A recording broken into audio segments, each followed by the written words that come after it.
3, 2, 1.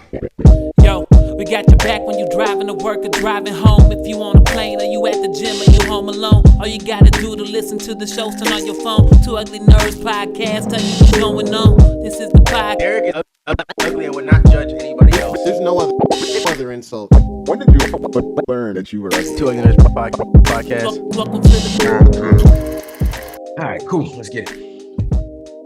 What's going on, guys? Welcome to the Two Ugly Nerds podcast, niggas from the Black nerd community. I am your host, Derek, the podcast guy, aka Liverpool #1 fan. It's another Liverpool match day, fellas. It's the big one, the big one. Liverpool, Manchester United. Oof. Man, you. Woo. Oh boy. already know It's a what big time one. it It's a big is. one. It's a big one. I honestly, we might be done with this pod before the game starts. Maybe not. I don't know. But it is a big one. You see, I'm in my classic Liverpool. Actually, this is a Steven Gerrard jersey, just so y'all know, in case y'all didn't know. This is an old throwback to when we had Warrior. If you wasn't a fan then, it's cool. You're still a fan. But just know I've been around the way. All right. Oh yeah, that one. Yeah. Yeah, Geronimo. Yeah, he been down. Been around the He watched block. games in college all the time. Of course. Also, always joined by Ian Bizarre Music, audio engineer / super producer. Wagwan. as they Dad say. himself. What's up? Oh, I'm also a godfather, in case. I'm just going to keep reminding y'all that. Yes, Derek's the godfather of my child. The Godfather. I was just going to say I am one. Just so y'all know. Oh, you got other godchildren. No. Man, what? No, I is don't. Rolling Stone guy. No, this is just out here. Whoa, Nelly. Yo, imagine having like, never mind. That's morbid. I'm not going to do that. I'm sorry. I was just imagine having like 5 godchildren and then you just, like, now they all your responsibility, bro. Like, yo, Oh fam. man, Like, what did I fam. sign up for? No. No, hold on. Also, always joined by Geronimo, Mr. Nintendo, our resident pro streamer. I'm not gonna do that to draw again. How we always get into like a conversation. Every time. Well, not every time. Almost every. No, not every. Hi, how are you?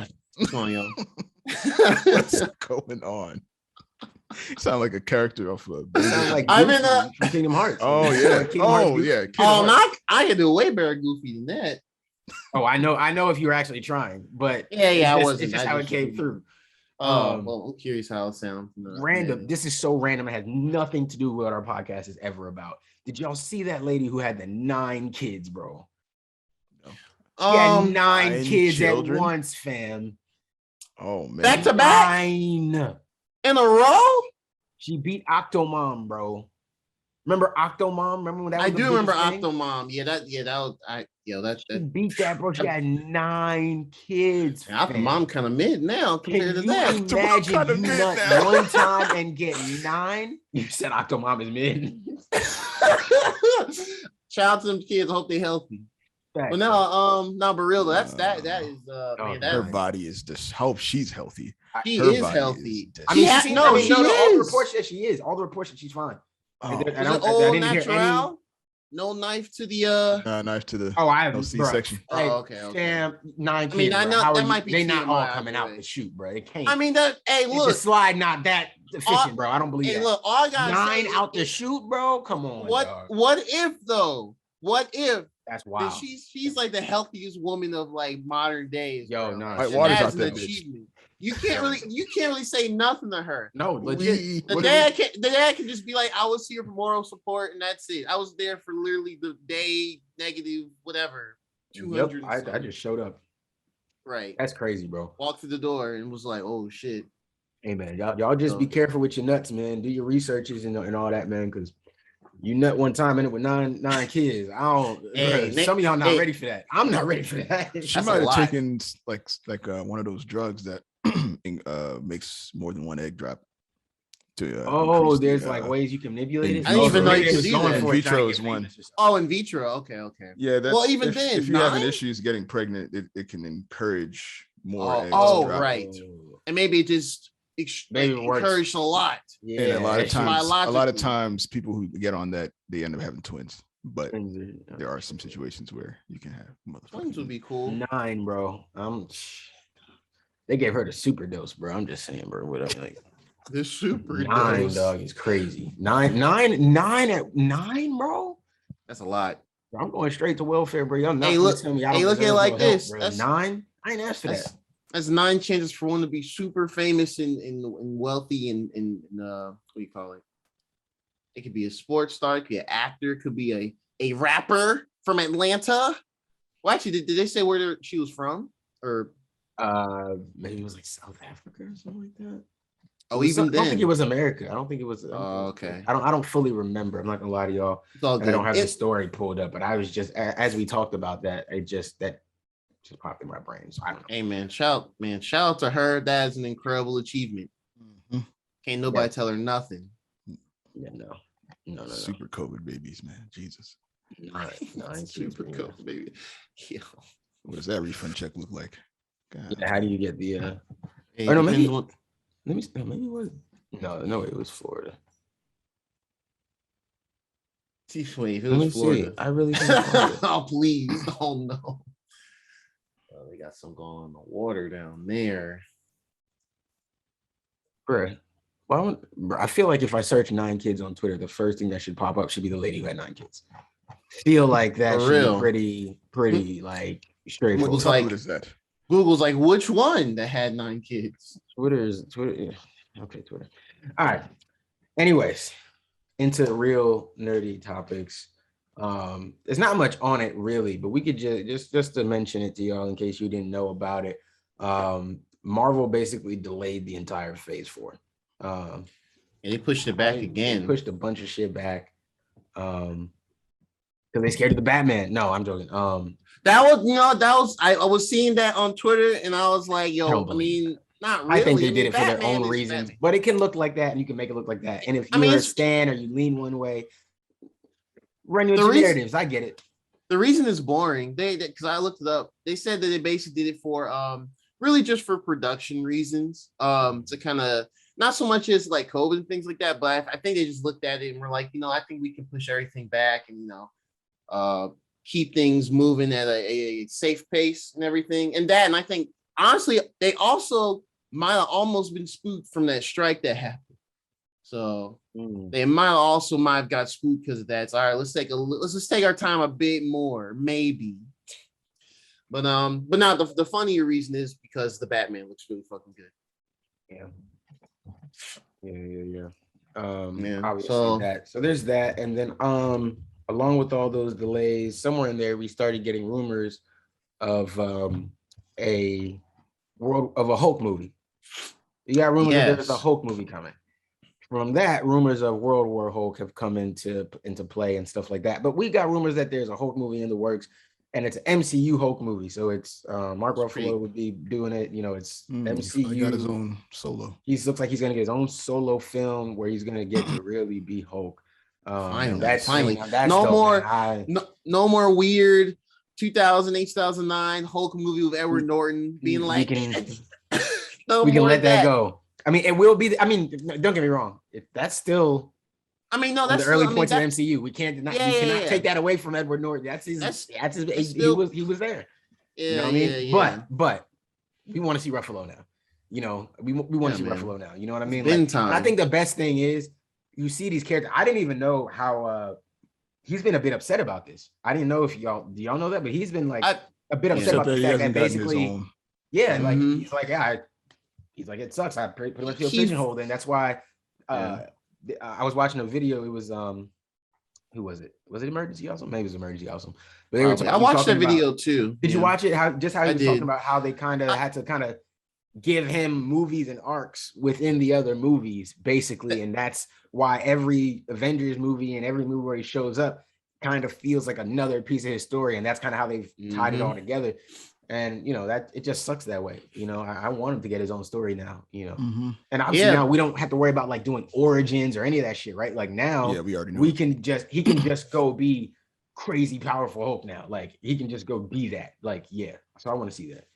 Because I'm talking about not even just on the pod, just people in general, just in person or whatever. Just anyone I mentioned Hulk in the MCU, I'm just like, man, that if only they could figure out the Universal stuff, because they've had the movie rights for forever. And I don't know why they never just relinquished him or worked out a deal, because it's just like they weren't doing anything with Hulk. So, but yeah, the clips from that video, which is weird watching it, because I watched it when you posted, and I was like, yeah, let me see if there's anything else he may know about the Universal stuff. But yeah, it was weird seeing all those clips. I've actually watched those before over the years, and he talked about Mark Ruffalo talked about more towards the Infinity War and Endgame, because he knew that would be the end of his for what he knew, that would be the end of his arc. Because that's how Kevin Feige and all them kind of found the cheat code to insert Hulk and stuff. All the Avengers movies, Thor Ragnarok. I think that's it. Yeah. And then the post-credit scene in Shang-Chi. But yeah, that's interesting too, because he sees Banner again. But yeah, man, I'm excited. Yeah, pretty much everything he said in that video too. I'm curious how War World Hulk would work. World War Hulk. I don't know why that was hard to say. I'm curious how that will work now too. Because that's gonna give us the strongest Hulk. Canonically the strongest, at least the strongest Bruce Banner Hulk. That'd be really cool. We've really been devoid of like true savage Hulk stuff for a long time. We just had bits and pieces of it. But now that I think about it, with some other rumors that's gone around, like Namor being rumored to be in Black, or at least introduced in the Black Panther Wakanda Forever. And I didn't know Universal had Namor rights. That's really weird. Marvel hasn't done anything with Namor, the movie wise, so that's weird to me. I don't know why they have those rights, but yes, given those rumors, and I guess we now characters. I mean, that's true. Yeah, that's Marvel true. needed the money. We know the story. Yeah. Well, yeah. That's pretty much what it kind of had me down. I was like, dang, they really sold off Namor for that too, and they didn't do nothing with Namor. So I guess Universal thought, maybe Universal thought they might have done something, but they were just like, whatever. Anyway, exciting times. I'm guessing we're gonna at least hear if this is true, we're gonna hear the announcement on Disney Day, November 12th. I think that's November 12th. So yeah, man. I think I'll be fired. I think they're also setting up some other stuff for Hulk. Like I think they're setting up Red Hulk. I think so, because we what's his name is still Thunderbolt around. Ross. Yeah, Thunderbolt Ross is still around. And we saw he was in the Black Widow movie. He looked kind of like older, but not. It's kind of weird. Yeah, he's looking a little evilish. Yeah, he's looking a little. I want some power too, bro. Right. Desperate for life, He looking like that. Yeah, man. He trying to get that gamma radiation. You want that gamma pack? You know what I'm saying? You want the gamma package. You want that gamma pack? The spliff. Yeah, man. Yeah. But yeah, that's actually exciting. I'm really happy. I mean, it's rumors, but I mean, if they're popping up now, weeks before that big Disney thing, there might be smoke with the fire. So we'll see, man. We'll see. Facts. Yeah, so cool stuff coming from Marvel, even with their delays. I don't think anybody, I mean, I know people made a big deal about it and people were trolling, but I don't think it's a big deal, honestly. So I think we'll be fine. Cool. Let's jump into this, guys. We're doing things a little different today. We are going to finish out Titans here, season finale, episode 13.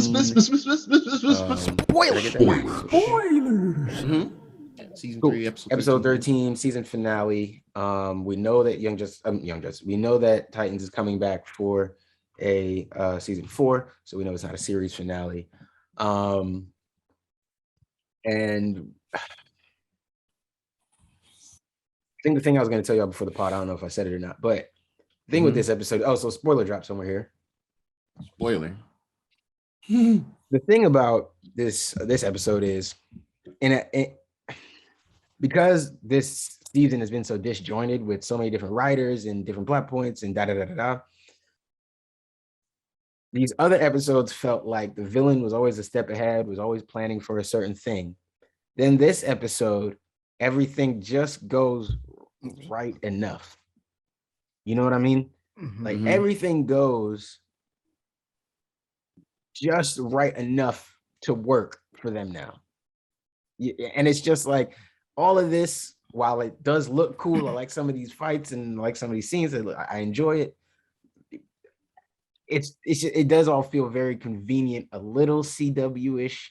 the fights are not CW-ish. I think the fight scenes are better than what you get on CW, which I think is what makes this show above that still. But the way the plot moved and just the way everything worked out was just like, okay. So I mean, yeah, I guess we can do a little kind of quick blast scene by scene here.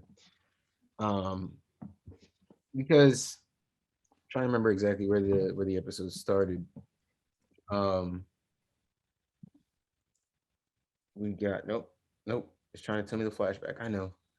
Scarecrow's doing crazy shit. Oh, Scarecrow is just in the back cave watching stories and listening to old shit and all of that. So yeah, that was Scarecrow through this whole episode was very mild. You know what I mean? Like he seemed like he was very sure his plan was going to work, and his plan was very more Riddler-esque, I think, than Scarecrow to me. Like obviously the toxin and stuff he's using, okay, sure, Scarecrow-ish, but like the the riddles and find the clues, and I feel like Scarecrow had an identity crisis in this entire thing. Like he didn't know if he wanted to be the Joker or the Riddler or Scarecrow. He was like supposed to be a mix of all three, and it was very odd how it's played out. And that's annoying because I think the Riddler.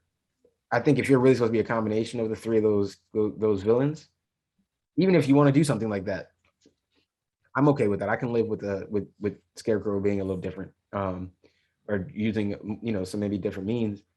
But I wonder if he would have been a little smarter about it, had a couple backup plans or something to make it a bit more of a challenge. It was kind of just a cakewalk once Dick just, it was just kind of cakewalk once Dick was kind of walking around and figured it out. Like, oh, let's just do the opposite. Let's frontal attack on Wayne Manor. Like, and I'll get back to that pre-planning part because there was some funny shit in there. I might have to pause the recording and remember exactly what he said, but there was some funny shit in that pre-planning section. We find out that Barbara Gordon's number 2, who she said her name is Margaret V. They call her V. She works for Argus actually, and that's not her real name. She's not really. She doesn't really work for the police department. Which is interesting that the police commissioner wouldn't have been able to figure that out, but fine. But yeah, so she works for Argus, and she's there on behalf of Roy Harper, who, if you're a fan of DC Comics, as Speedy. He's not a speedster. He is. I know. An Aerosmith. So there we go. We get Roy Harper. So we'll see how that goes. See how they bring him in. I was interested to see this team get a speedster, but I guess with Superboy right now, you don't really need another speedster. Don be moving fast sometimes. Don be moving fast sometimes. Not speedster fast, but like who? Donna. Oh, I thought you said Dawn. No, man, Dawn twice, bro. You said, I swear to you, you say I said Donna. It's your turn. When you listen to it again, you hear what it said Dawn twice. I'm gonna slow it down too, and I'm gonna hear it. I'm gonna play your voice in super slow mo. You'll say Dawn. Probably heavy emphasis on the first syllable. On the on. You ain't got emphasize. No, that don't make sense. Dawn's one syllable. Dawn, no. Yeah, no, it's Dawn. I said Donna. Nah, bro, you can't give us any thought that you might be talking about Dawn. Anyway, I know what he said Dawn. I thought you were trolling us because you said it, but you said it with such a straight face. No, Dawn. Why would I talk about Dawn in a straight face, bro? I thought you had that one planned. I don't know. No, I don't. I don't know. I thought you just had that in the tuck. Like, yo, no, I'm gonna tell them Dawn is a speedster. I have nothing planned for her. No more jokes for her. They're not gonna see this. They're not gonna see this one coming. Like, as soon as she removed herself from the season, that was when I removed myself from making jokes about it. She didn't remove herself fast enough. And then she got brought back in already. So anyways, so we find out about that. So Roy Harper on his way. That's dope. That should be interesting to see how he plays into next season. I'm sure they will make a mess of that and also make it look cool. So that's just Titans, right? So we learned that, and Barbara learns that, and she gets her, and I think it's hilarious how they introduce her. They're like, take us to the commissioner, and she's like, fam, I don't think you want to do that. Like, I could take you up there, but you know, she's armed and she's all this. And they're like, look, it ain't personal, man. Just take it to the commissioner. And she's like, man, I wish y'all didn't say that. But why you had to say it's not personal? Because it's not for what I'm about to do to y'all. And she kicked their ass in that elevator. I wish we had seen it. That would have been a cool scene. Black girl magic, black power. She kicked their ass. She kicked them white boys' ass in that elevator and left them limping there. Got up to Barbara, let her know who she was, and was like, yeah, look, also I sneaked in a whole new staff and all this shit that under your nose. Don't worry about it. And we're working. Got a whole new operation going now. So I don't know. It was all very, like I said, the episode was very convenient as shit went along, but that doesn't mean shit wasn't cool. So yeah, when she came out that elevator, I thought it was really good. We got to see Barbara's face when she learned that Dick was alive. I thought that was really touching. You know, they love each other. They do. I thought this next scene though was really interesting, right? So obviously the family Tim Drake and his family are like, I guess, trying to escape or whatever, right? And Donna's there with like a shield, and it's just, I mean, it's like almost like an army, right? And they're just like laying it down, and this shield is just holding it up, bro. If you had these shields in Call of Duty, it's broken, bro. That shield, bro. Yeah, I mean, two right shield. Bro, that shield must have been vibranium. Like, there must be a crossover or something, bro. We know that DC Comics exists in the MCU now, so maybe that was a car door, wasn't it? Huh? That you just picked up. Like, it was a vehicle door. I don't even. I thought she had so. I think she I just ripped assumed it it was off. a real. I didn't even look that hard. Let me look again. I think assumed she she had a ripped it real off. shield because of Yeah, how it was hanging. I think it was a car Oh, you're door. right. It is and a she car ripped it door. off. And she With ripped it off, tinted I think, windows. last week's episode. Yeah. But you know what though? I think it's armored car Armored door. truck. All right, Yeah. I give her that at least. Yeah, it was when they're you know, trying yeah, to. It was when they're trying to go through that area in last week's episode, or the episode before the finale, the season finale, and they're like, "Oh shit, we're about to get got," and and Donna shows up with the armored truck. Yeah, and she just like got the truck, and she's like, "Fuck y'all," and she just rips it off, and it's like, "We're gonna do this my way," and then that. Facts. That's how I remember it. No, you're right. You're 100% right. So yeah, so they're doing that thing. Tim, I guess we can give some leniency for why he's so agile after being shot in the chest. Like, he came back from the dead. I guess he healed up pretty quick from that because of that. So I'm fine. His dad, though, didn't die. He also got shot like in the stomach, and he's also fine and fighting out there. No worries though. That's all good. Healing factor. Huh? Yeah. Oh yeah, plus healing factor whenever your son gets in contact with superheroes. Sure, why not? Elseworlds, right? So Tim is pretty useless for most of this, except for one time where this one guy's like, I guess, trying to sneak to the side, and Tim does a nice little karate. And I was like, yeah, go Tim. Oh yeah, you get him, learn Tim. on the fly. You weak bitch as they showing you right now, but you get him, Tim. And yeah, he got him. Right? It was weak, it was corny, it was whack, it was also dope. I don't know how else to describe it. That's Titans for me. It was cringy, it was corny. I know it was like too on the nose, but I still loved the moment. I loved getting to see him go up and do the little kick shit, and bro, I loved it still. I don't know. How'd y'all feel about Tim's first little fighting action, I guess? There was some bullshit. I cringed a bit, but you know what? Yeah. I'd rather see Tim get a dub than an L. So That's true. Come on, man. We have to watch my man he's- get shot, bro. Like, bro, I know that was some my bullshit. man died before he even got to wear a Robin suit, bro. I mean, Yeah, come Yeah, on. Can kinda we? wild. I mean, okay, but anyways, yeah, so they do their thing, and as they're getting stormed even more, we get to see the reunion of Donna and Raven, as Raven comes in and just kind of fuck everybody up with her, demon magic. And so yeah, she comes in, and then Gar comes in, and it's cool. They clean stuff up, and they're like, yeah, Tim, you go ahead. And this is like one of like 3 times Tim is about to get left somewhere in this episode, I think. Like, they're like, yeah, nah, you stay behind. And then somehow he ends up going. So no, I'm coming with it's it. like Tim's whole theme, right? They've given Tim this theme of like, they're trying to leave you behind, but if you persist enough, they'll just let you go. And that's Tim's kind of arc. So Tim's about to go with his family, and he's accepted that, it seems, and he's ready to go. And everybody's like, yeah, come on, Tim. And then his mom's like, actually, even though we've been fighting this whole time and saying you should come with us, no, you should stay. Your place is here. And I was like, No, says that is no a mother wild to their flip. son ever. Hey, you stay here where all the crazy people are going This and is people where are you dying. belong. And me and This the is rest of where our you family, belong. we're gonna leave. Like, we're gonna go live. Good luck, buddy. The fuck? But okay, you know, it's fine. We're gonna suspend our belief, I guess, a little bit because it's comics. Yeah, I thought that was wild, interesting, right? Like they flipped, and then the dad, after he was just like, "Yeah, come on," Tim was like, "Yeah, actually, you know, yeah, what you said is right." That's literally what it was. That really was so fast. No arguments, no. Go. Like I was like, "Fam." It's like you said, all right, Tim, we got to go. And he was looking it's at like in the part where the teenage teenage kids movie or whatever, and they're like, "Oh man, got to face the parents." And they're like, "Actually, son, or actually, daughter, you can go ahead and do the exact opposite you expected from me." And they're like, "Yeah, I understand." Like, all right. Roll credits.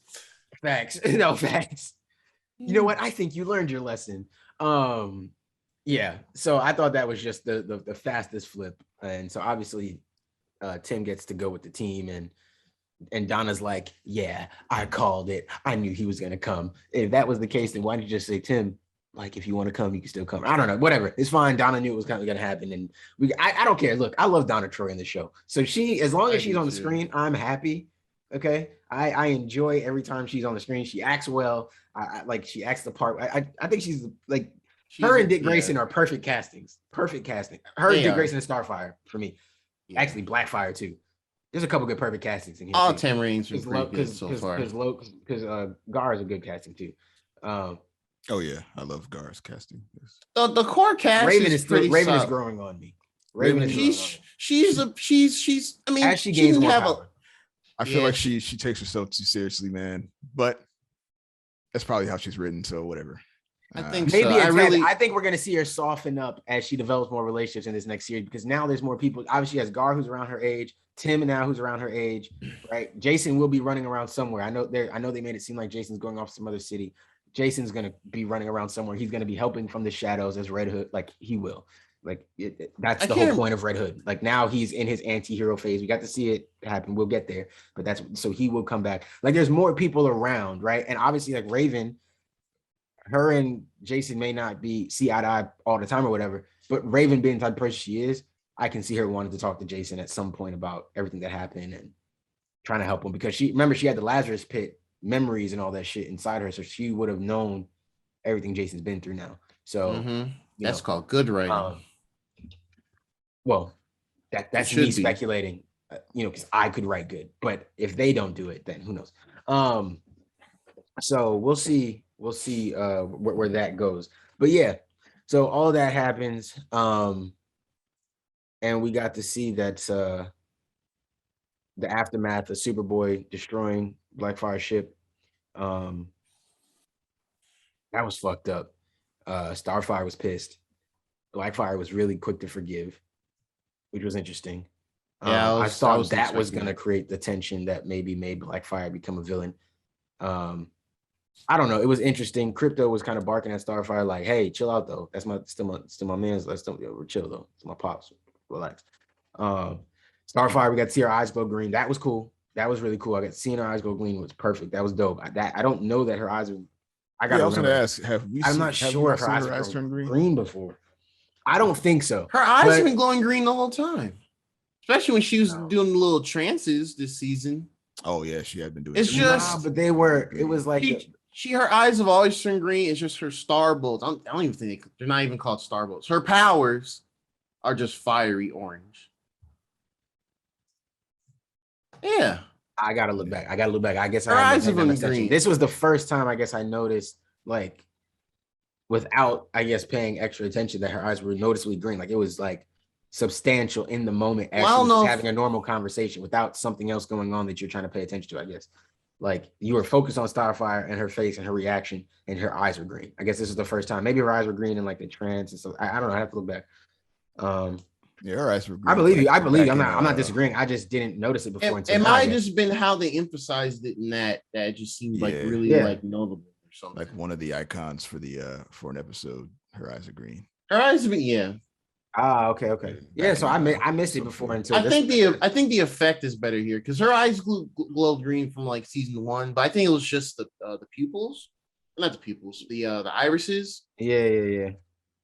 Yeah, there we go. Okay, so maybe this was the whole eye was green, and that's like if you That's watch pretty like cool. even if you just go watch Young Justice, I don't know if Starfire showed up in episode 3, but if you go watch Young Justice, you can see like her eyes are green, like like straight. Yeah. I think because they're going for that I mean, whole like comic Teen book Titans, type her look. eyes were like.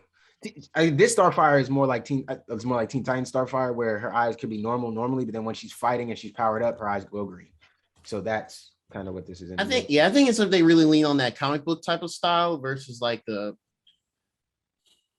don't know. I think it's just like the true comic book, like traditional style. It's just like no pupils, no iris. It's just a solid color or whatever. Yeah. Like I think it's alien looking. I think that's really what. I agree. Yeah. But it was cool. Yeah. It was definitely cool here, though. Yeah, I liked it there. It was cool to see Starfire and Blackfire kind of come to grips about it, and then obviously they found out it was a big issue going on. I'm not gonna lie, man. I've told y'all on this podcast plenty times before. I think even last week I said that the WB DC, they're relying too much on Batman when it comes to the movies. That being said, I still love the Bat family. Like the second I can pre-order Gotham Knights, that's pre-ordered. Like I'm playing that game 1,000%. I love the Bat family. We should all definitely play that. Yeah, for sure. And there's multiplayer. I'm pretty sure there'll be multiplayer. I don't know if they like explicit. Have they explicitly said that? I can't remember. When they revealed it last year, they said well. Let me not be definitive. I believe there's multiplayer. I just don't remember how exactly it works. So I'll put it like that. I'll put it like that. I think there's multiplayer. I think they said something about it. It's been a while. They didn't really show much last week at DC Fandom. They just had that. I just had a trailer. Yeah, the trailer, the Court Owls trailer. I have to double check it. Yeah, I have to look back at that. But either way, like I love the Bat family. So just seeing, through everything that's been going on this season, obviously that's been a lot. But I was really happy to see, as corny as it was to get here, to see Dick and Jason back in the car together, and like being able to talk and work together and like, yo, we're gonna turn this around. Like you fucked up bad. I can't just put you in a room with everybody again. Like that's not gonna happen. It can't go that way. You're gonna have to earn these people's trust back over time, slowly but surely. They're gonna have to forgive you over time. That being said, we still need your help. And if you wanna start towards that forgiveness path, this is it. Like you got to be in for it. And I just really enjoyed that conversation. Like I said, I think I can't remember his name off the top of my head now, but Buddy who plays Jason, I think that's another perfect casting. He fits the bill well. Like he just plays it really well. And I think it will be interesting to see how Jason reacts to Tim picking up the Robin mantle. Even though it's a mantle he left behind, even though all this stuff, like I think it'll be interesting to see Jason's perspective on Tim, while also probably trying to maybe not trying to tell him not to do it, but maybe trying to give him the more realistic side of shit, But also you got to understand, like Tim is not going to be trained the way that Dick and Jason were trained. Obviously, like he's not going to be left in the woods with kill wolves and shit. That's all that stuff's not going to be. So his training is obviously going to be in a different, hopefully more healthy way, But the idea is like, Jason will be telling him, like, would probably be trying to feed him some of the like, hey, like don't always listen to Bruce. Like sometimes you gotta trust your gut. Sometimes you gotta do this. He's gonna be that person who's telling him that. So it's like, like, hey, Dick is a good dude, but also he can be arrogant or whatever. Sometimes you gotta be willing to test him. Don't always default to him. Don't always listen to exactly what he has to say. Like he might be that voice of him. So I think it'll be cool to see the Bat family dynamic as it grows from here. This is the point I wanted to get. I just wish we had gotten here in a cleaner way, but alas. A bunch of filler, a bunch of flip-floppy, bunch of back and forth.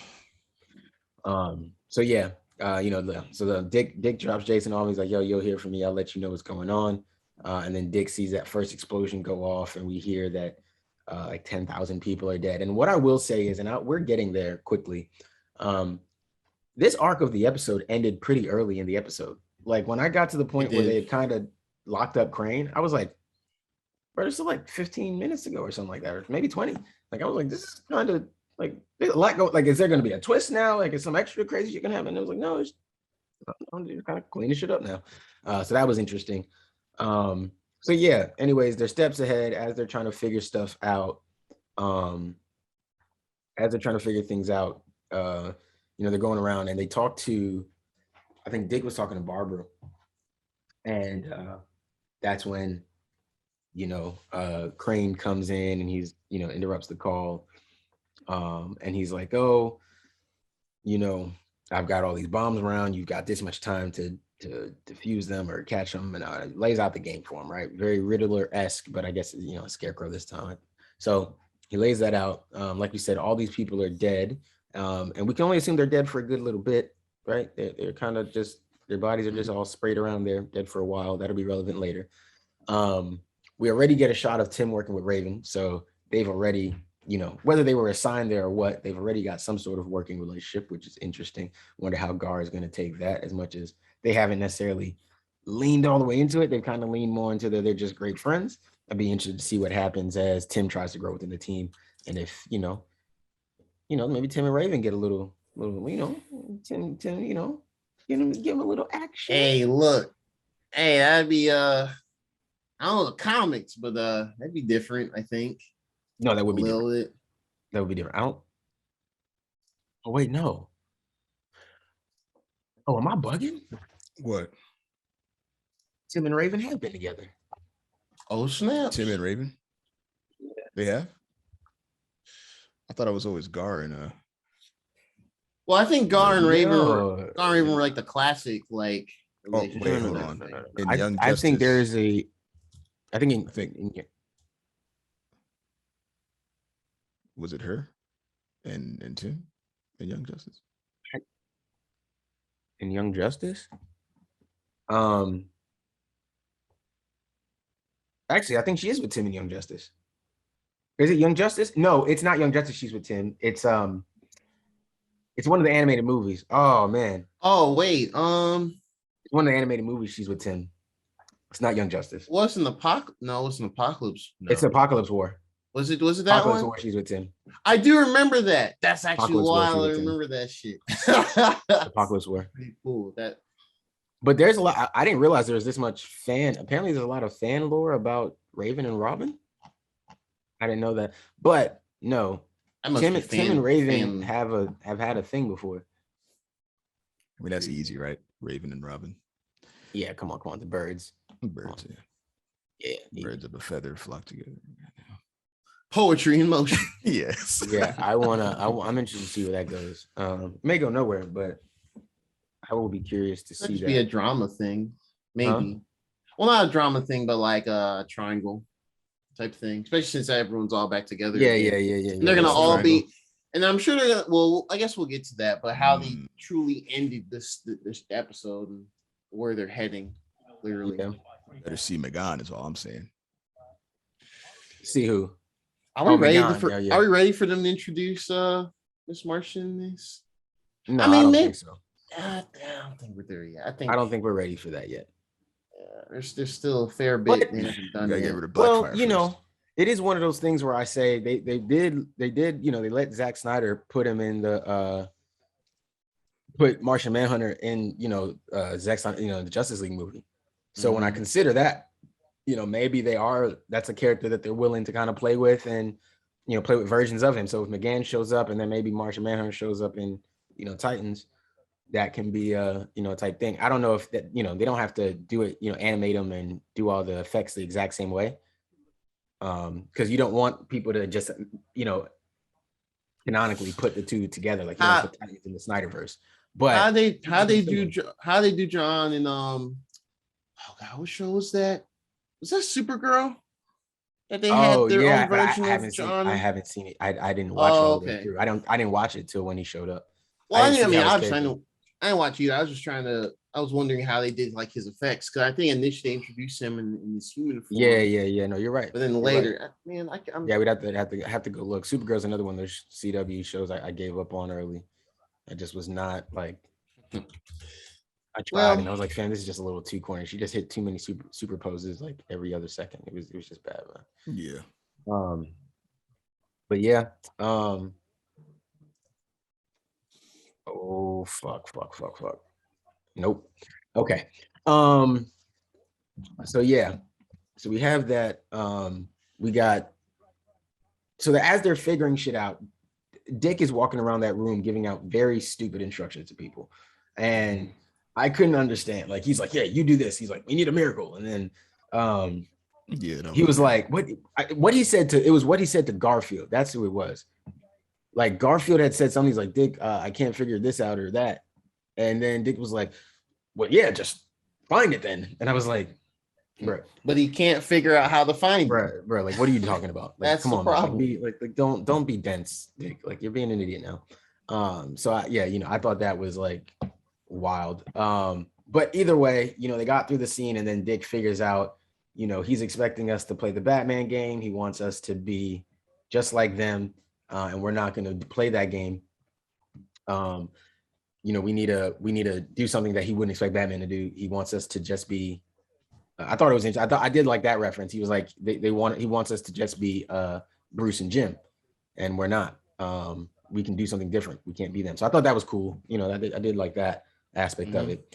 So then you have he apologized. Actually, I thought it was cool. He apologized to Connor about what happened. They were able to get past their stuff as well. And the Connor's whole thing allowed him to learn his lesson.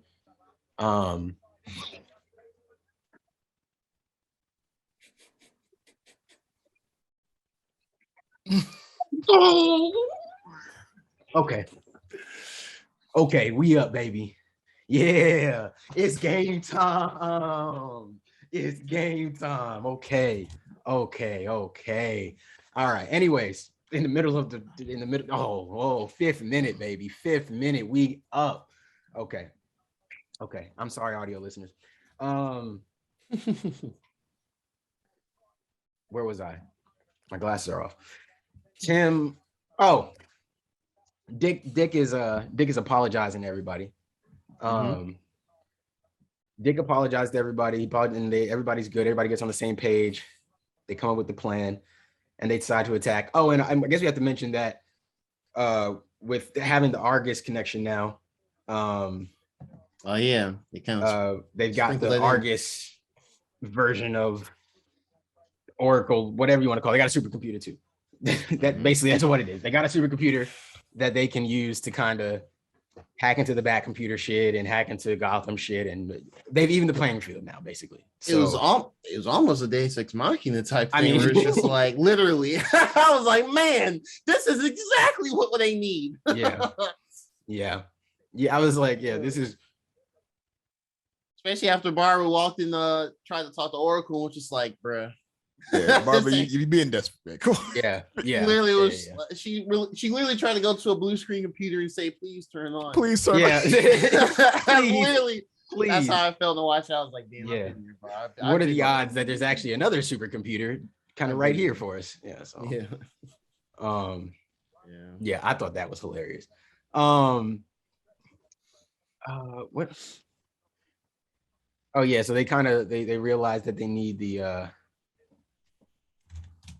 Was that true? Oh yeah. They hacked everything. I did think that was a little funny scene that they put in there. It's kind of a waste of time, but Connor kind of re-explains the plan that they had just explained, and then is like, it was their little teeny bopper comedy piece that they threw into the mix.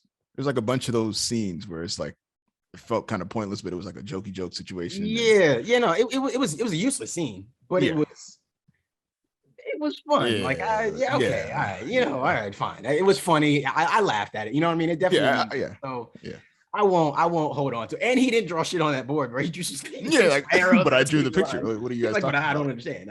You drew chicken scratch. Congratulations.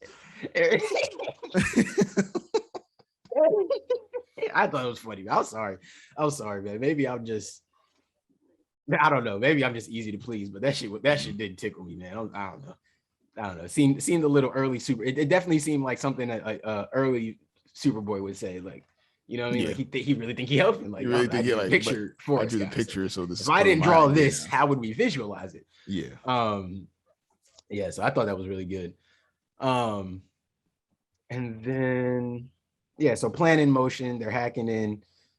They tell him, I thought this was another little funny scene that was cool too. They let him know, like, hey, you're not, how's that not a foul? I thought it was hilarious. They're like, oh, Dick's like, hey, I'm going in. Once he heard all the shots and everything going on, he's like, yo, I'm going in. And then he's like, but then he's also like, they cut the red wire. And he's like, fam, we never cut the red wire. You never cut the red wire. Don't you watch anything in life? You never cut the red wire. Why never cut the red wire? And obviously that's exactly what Bruce would have made the wire to cut, right? Because no one would ever cut the red wire. That's the point. Exactly. So he's like, cut the red wire. Don't let's do what I tell you to do. Yeah. So I thought that was hilarious. Also the little really good tidbit about Jason's password being 42069. Oh yeah. And I thought it was funny. He didn't have to say it. He's like, the last person who set the password was Jason Todd. Jason Todd, like, oh, okay.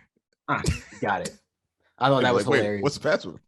Yeah. 42069. Come on, man.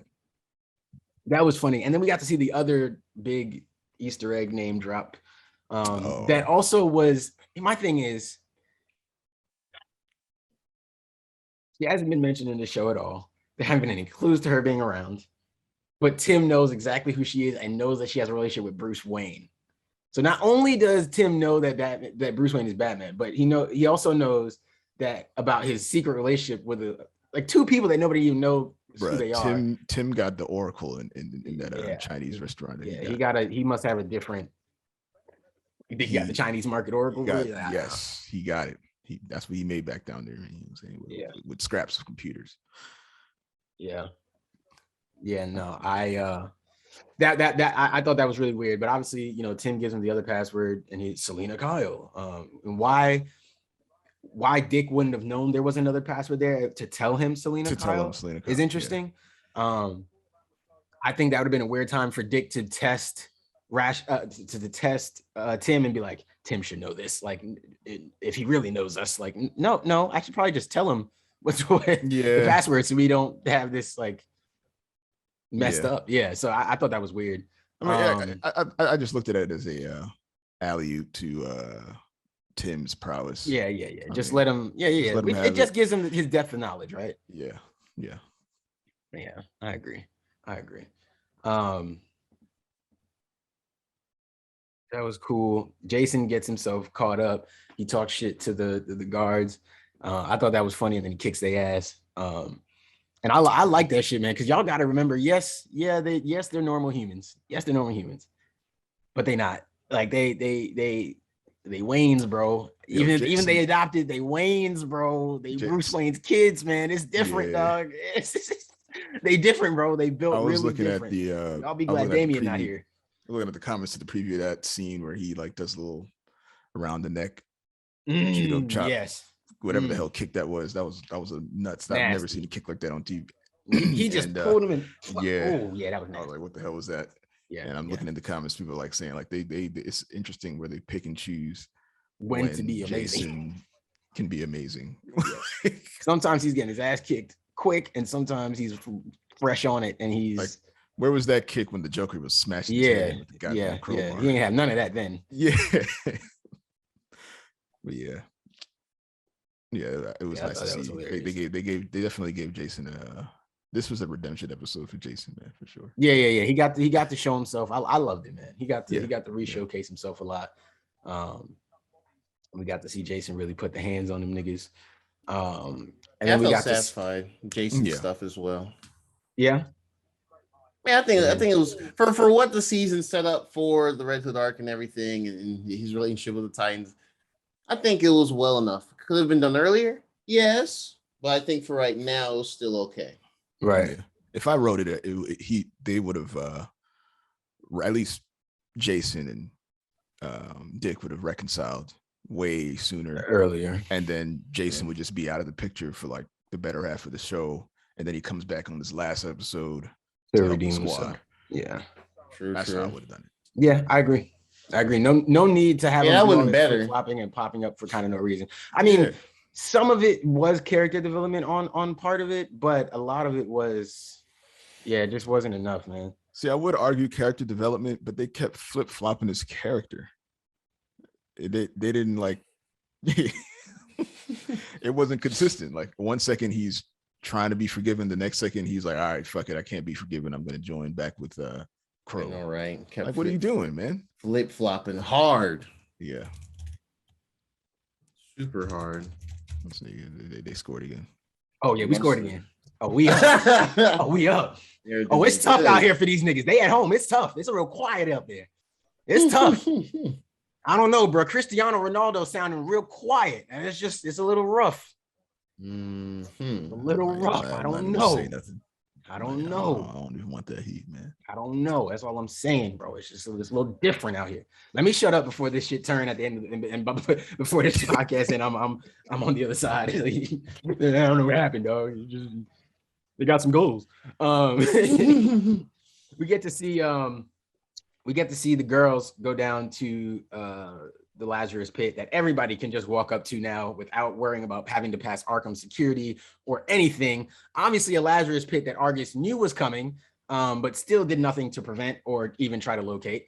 They did say that, didn't they? We got until that Raja Ghul was messing with Lazarus Pit under Gotham City. Like, we knew that, but we convenient answers. I swear to God, convenient. It's like this episode like kind of wrapped up all the bullshit that was happening the entire show. Yeah. They were like, "Hey, our bad. Here's the thing, and now we've got this to help solve that." And it's like the main writer was on vacation, and he came back for this last episode and was like, "What the fuck happened? All right, let me try to piece this together, I guess." Yeah, I agree. He did the best he could with what he had. Yeah.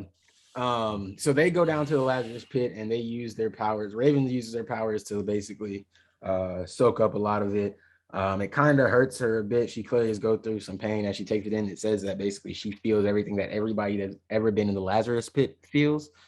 And so basically the plan was that they were going to take the water from the Lazarus Pit and basically rain it over Gotham City to revive all the people that died from this thing. So basically there wasn't a huge, massive effect around the world from 10,000 people just dropping dead in Gotham City. And obviously they do that. So we get to see the different powers. Blackfire uses some of her fire for something. I don't really understand what her thing was. Maybe I just don't understand like chemistry or chemical reactions. Maybe there's like a reason. Apparently fire and ice makes hurricanes. Okay, thank you. That whole purple rain thing, I was very. Are you serious? Was like, what's Where's happening? the ice? Where'd the ice come from? The ice was the ice breath. What's his name? Ice breath. Oh yeah, Connor. Yeah, frost breath. No. That I get. What I'm talking about is when they were collecting the. Oh, when they were collecting it, the actual Lazarus. Yeah, we're still there. When they're collecting the Lazarus. So Raven kind of like sucked it up. Then Starfire used her power to kind of like trap it in the ball, and then under that, like she was like Blackfire was like shooting power around it or something, and I was like, maybe what's really the for it?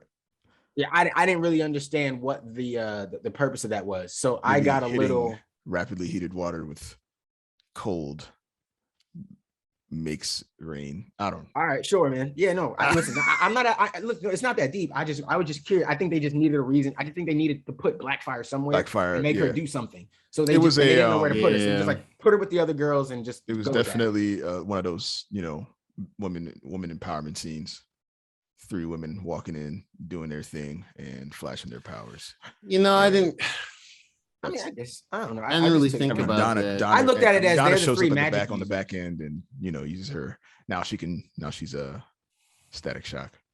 I don't. They showing us, hey, we never gonna kill the lightning again. Our bad. I took that as an apology. We'll get there, but I took that as an apology. So we get to see the scene with Jason. And I'm not gonna lie, this is probably gonna be this week's photo right here. 2254. Yeah. Let me just do that real quick. Let me just make a note. Artwork 2254. That's definitely this week's artwork. 22. Titans. You see Jason standing there and he's just like he's really looking at them like, fam, y'all don't want to do this with me. I don't really understand. And he's like, let me go to Red Hood or whatever. They start to they and he's like, fine, take him there. Obviously, Red Hood take me to Scarecrow, and Scarecrow tells him that yeah, bring him down here, let him see the destruction, then we'll kill him. All right, sure. Do you think that's how this is gonna go? And then obviously, at the same time, Garfield sets off the alarm at Wayne Manor. And he crawls in naked, which is I still think that's a very funny thing. Maybe next season they'll give them like suits that adjust or something. I don't know. Yeah. But yeah, I do think that part is super interesting. That he doesn't. Yeah, you can't do that. I do think it's super interesting that he still has to get naked every time he wants to change his form and like do anything. So that is interesting. Jason kicks all the GCPD ass. He kicks their ass. It's literally nothing. He whips their ass. Like we said, they get they're able to get the Lazarus Pit stuff out. All the funny shit with the alarms. I don't think what else really happened here. Tim gets to see the Batcave and Bruce and all that shit. And like I said, this arc was pretty much wrapped up here by like 30th minute or so. Yeah, this is minute 32:47, and you've got Garfield, Dick, and Tim sitting there with Scarecrow. And obviously this Scarecrow is not any sort of hand-to-hand. Keita is hurt again. My goodness. Obviously this isn't any sort of this Scarecrow isn't, they haven't given him any sort of hand-to-hand combat skills. So he's pretty much useless once he's confronted up front without any sort of backup or a gun or something like that. So it was good to see Tim get to have his moment with Scarecrow. He was like, you tried to kill my family, like you fucked me over, you tried to kill me, but you failed. And then, it was cool. It was a little cringy. I understand. Like it was a little cringy too. I don't know how y'all felt about it, but it was also a good moment. He got to get a little bit of his revenge from the guy who killed him, knock him out and all that. And, I thought it was cool. You know what I mean? Like, it was all right. It was all right. It was all right, man. It was a little moment for our guy, Tim. So that was fun. Then we get to so I mean that, and my thing is that was the end there though. So there's still another almost 20 minutes, well, minus the credits, so about 15 minutes or so of the episode to kind of wrap this up, which is kind of like a season epilogue type thing. It was a lot of corny lines in that last scene between Dick and everything like that. I thought it was funny how, like, as he had Scarecrow there, he just was so confident. He just was like, "Hey Tim, you always want to see the Batcave?" Like, you just start like, yo, can y'all get the dude, like, lock him up or something? How do you feel about it? It's kind of crowded down here. It's kind of crowded. Ooh, this nigga Tim talking shit now. Tim ain't done a damn thing. He talking crazy to Scarecrow. Dog. Man, like, kicked what? One officer. Yeah, I was guessed saying, one password. He's feeling the juice. And he talking wild. Oh man. Hey, man. Did you figure out the password? Yeah, I didn't think so. Hey, when you got the juice, you got the juice, bro. You got the juice. Okay, you got your one, you gotta flex it. Hey man, what can you say? Yeah, no, that shit was funny, man. So yeah, they move on from that. The purple rain comes down. Everybody from Gotham comes back alive with no consequences from Lazarus Pit rain. Apparently, you don't have to be submerged in it. You just have to get rained on a little bit, and if even a droplet touches you, then you just come back alive now. Yeah, perfect. Cue the purple rain music. Yeah, or don't. Yeah, cue say purple rain a bunch of times, but don't actually cue it. Which I don't blame you. They can't afford that. They're not spending that check on Titans. Right. That's crazy. Someone on YouTube will take that clip and they'll put the song over it and then get copyright immediately because it's on YouTube. But then but by then it'll be on Twitter and clips, and you can't copyright those. True. We'll be all right. But yeah, so they go around. They basically reveal that they think they can rebuild her ship, which makes sense because they've kept telling us how photographic Connor's memory was and how he can remember everything. And I guess he can also just look at it. Well, I guess he probably could use X-ray vision. He probably has seen through the ship before. So I guess that's your excuse for how he knows how to build it or what's inside it. So I guess you take that on the chin. So we know that he can find it. We see Bruce come back to Gotham. As he travels through, he sees everything that's going on. We got to see Dick and Bruce have their little conversation. I love to see it. You know, Dick was like, you know, I failed too, Bruce. You know, but I got a second chance. Like, you know, I really enjoyed that, and I thought it was a good transition to Jason coming into the room. I knew it was coming, but I thought it was a perfect transition to Jason coming into the room. And then that scene, like, I don't know if I already said that on the pod or not, but you know, we were talking about it before, and I just really enjoyed that scene as much as. You know, yes, this is not the exact storyline and things are different and blah, blah, blah. I get all that, that people may not like or whatever, but I like this little twist on the Killing Joke where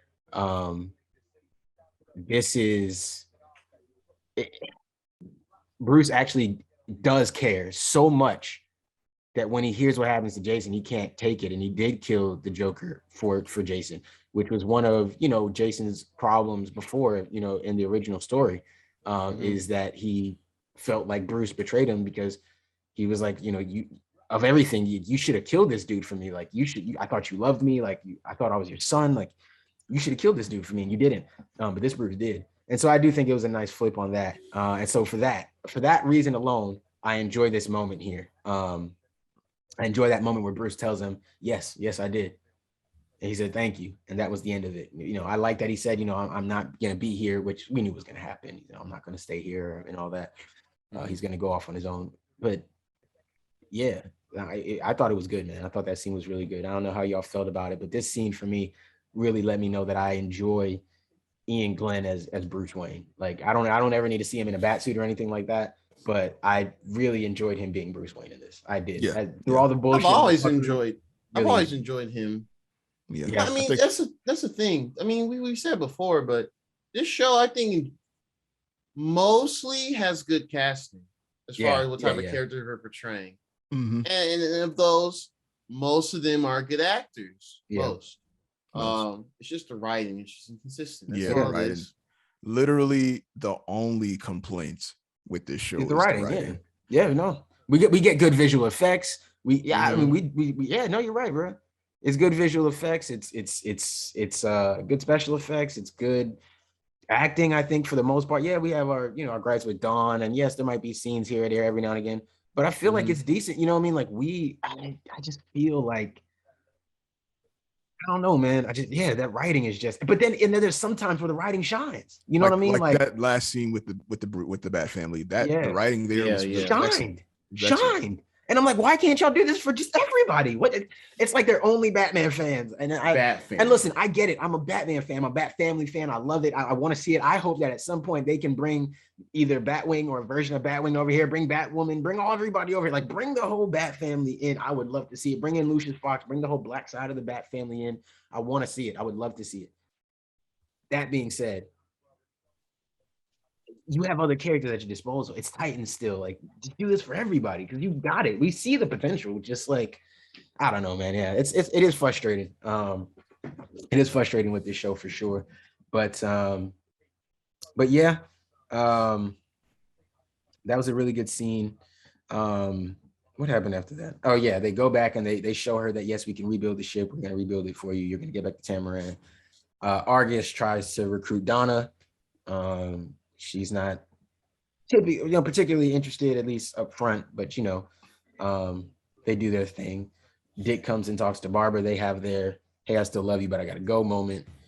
They both ask each other to go with them, which is, I think they said the same thing they did last time anyway. You go, I stay, or I go, you stay. The same thing. So that was, typical, but obviously they're not going to end up together. So it was just fun for them to play out that relationship of Barbara Gordon and Dick Grayson on the screen in live action. I did think that was cool. I mean, it wasn't the perfect relationship and everything like that, but I did think it was still good. And again, like we said, well casted. I think she played a very good adult Barbara Gordon. Yeah, I agree. Definitely agree with that. And where else did we go from there? Donna and they said they're going for a drive, which I thought was hilarious. And then this was a good end. I like this end. I like the feeling of it. You know, they get to they're all waiting for Dick at the airport, or at the hangar, the Bruce, you know, the Wayne hangar, whatever you want to call it. And I just thought it was really cool that, you know, Raven is still like Dick's little sister, regardless of what you want, like, you know, whatever's they've been through and stuff like that. She's grown up and all stuff. She's still like very much Dick's little sister. And they kind of show that again in that you're like, yo, where's Dick? He said he'd be here. And they're like, he'll be here. Like, he always shows up. He always comes through. Like, you know that. And just her saying that, I like that. I know that's like, it's weird. It's like a small thing, but I really did enjoy her saying that little line, even if it is a little cringy. I mean, I think it's just because she, you know, she hasn't really been much of the season. She hasn't. These last few episodes, that too. So yeah, I think that's cool. Yeah, look, I do look forward to seeing that stuff again in season 4, them all together. Yeah. I can't wait to see them back in a team back in San Francisco. Maybe Deathstroke will make another appearance again. You know, Deathstroke, he was a good villain. He's very good villain.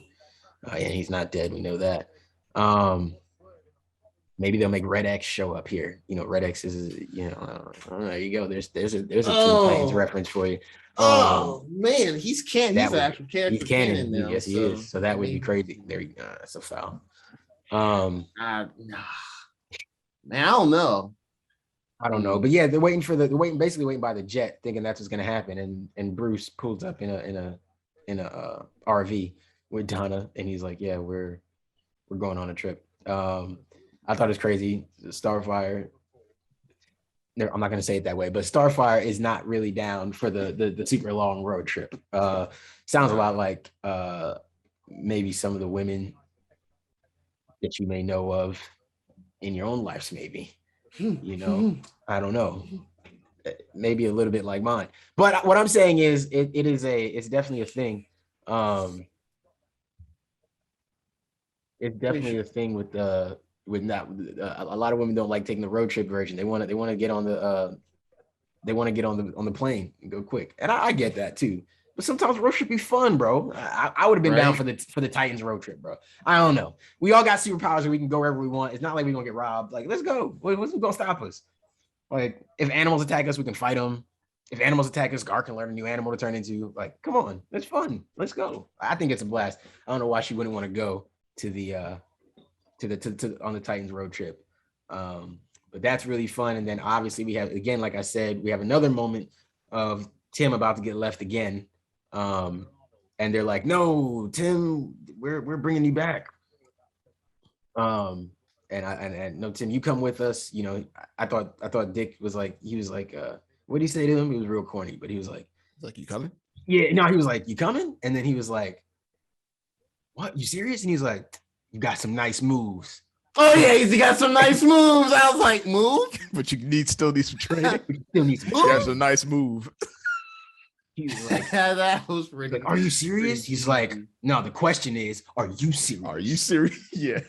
Oh man, I feel like I was watching. If nobody asked me if I'm serious, damn right I'm serious, bro. Damn right I'm serious, man. I think I was watching Power Rangers. I don't know why. Power Rangers. It's just for sure. A certain season was like, man, go on, Tim. Come on, man. I was like, before man. Donna says, you would have made a really good Robin. But you would have made a really good Robin. Yep. Like, why are we doing this? Just go. You'd have been all right. Come on, you know he gonna go. You know he going on the.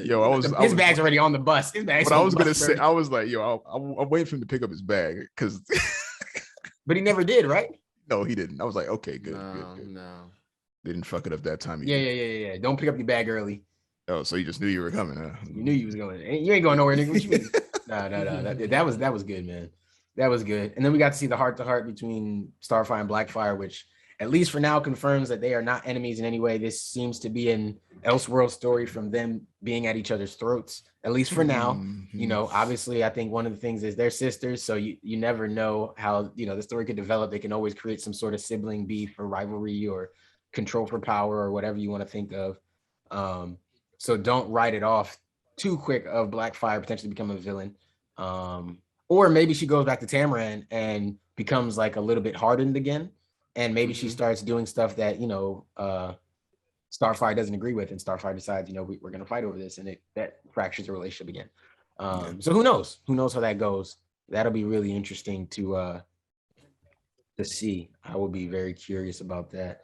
But that was nice to see them kind of mend that relationship. They both look great. I really, I saw somebody tweet, and I don't know if they were representing Titans at all, but I did see a tweet. It said interracial relationship agenda through so much of TV. And I'm not just talking about like Titans. Like I just finished watching You with Ashley. I say watching, kind of half watching. You watch the shit, Ian? I quit after the first season. Oh, Ian, I season couldn't 3. stand. No, I Ian, can't stand this nigga getting away with murder no, Ian, because no, he's so Ian, sloppy. He's so sloppy. Ian, There's no, no joke way. here. There's a joke here, but I'm Ian. gonna refrain from it. What do you mean? No, I was gonna make a you joke, but it's not. It's not not worth it. No, Ian, season 3 is so, just suspend yourself from any belief. Once you do that, you will be better. I promise you will be like, oh, Turn your brain off. yeah, it will be better, bro. Like it is just I like, refuse. because that's what I did, bro. I just watched it on the side, and all I did through the whole show was be like, bro, how are they getting away? Bro, How this are they nigga's getting away? gonna, bro, they're gonna what? Wait, how? I That wasn't the whole can't show.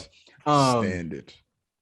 Anyways, can't yeah, stand but anyways, the point is, in a lot of these popular shows, they really push in the interracial relationship kind of agenda thing. Well, I'm not gonna say it's an agenda, but they that seems to be what they've been heavily focused on showing.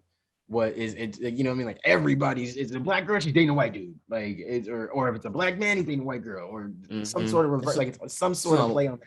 Or they're both racially ambiguous. Like that's the best black relationship you're gonna get, is the racially ambiguous ones. And it's like, okay, I guess. So it's, I don't know. It's to me, it's just something I noticed. No, I've noticed it too. You know what I'm saying? It's in everything, man. Like even just like, I mean, I don't have cable. When I go visit my folks and they have a TV on, I just see commercials. And it's more. Yeah, every I don't see commercial. more often than Commercials. not, but it's a lot of It's a lot of interracial interracial. relationships. Like it's Yeah, just what yeah. everything is. It's selling itself. I just assume that it's because they really want to keep having white people in these things, but they also Yes. understand that more black people need to also be in these things, so they just say, let's just put them Let's together. just make interracial relations. And it's Here's our kind compromise. It's my thing is, basically it's kind of a tough arguing point too, because if you say, hey, I don't want interracial relationships shown, then it's like, oh, why are you silencing their voices, and why don't you want them to have representation, and or something like that. And and that's not what anybody's saying. Like, if you want to be in a relationship, please, by all means, do as you wish, for sure. It is just odd to see that type of relationship being what seems to be dominating what you'd call the pop culture of TV shows and stuff like that. It just seems to be dominating that. That's it.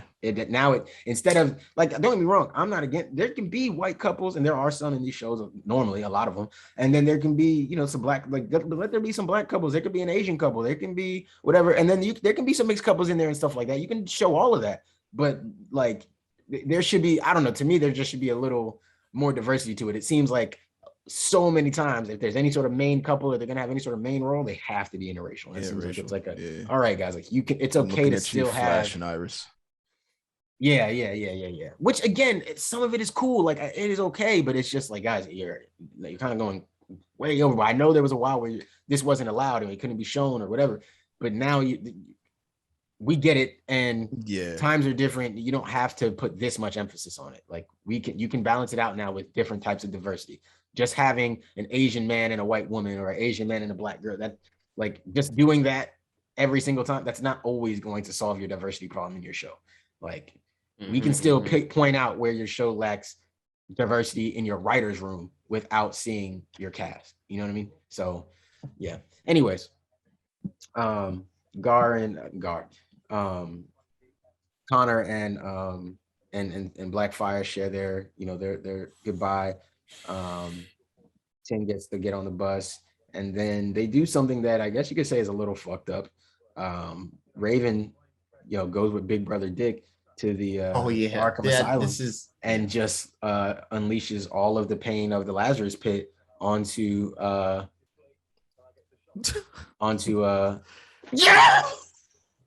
God, we are Shit, kicking bro. they ass today. They ass. We in they ass, nigga. Yeah. We'll get him next time. I told you not today, Ian. I told you today wasn't the day for you to run your mouth. I told you today wasn't the day for you. I told you today wasn't the day. I told you we was on some shit today. Today wasn't the day, boy. Liverpool came today. I'm wearing the Steven Gerrard jersey. Bruh. Look back at it. Hey, look back at it. Bro. This is amazing.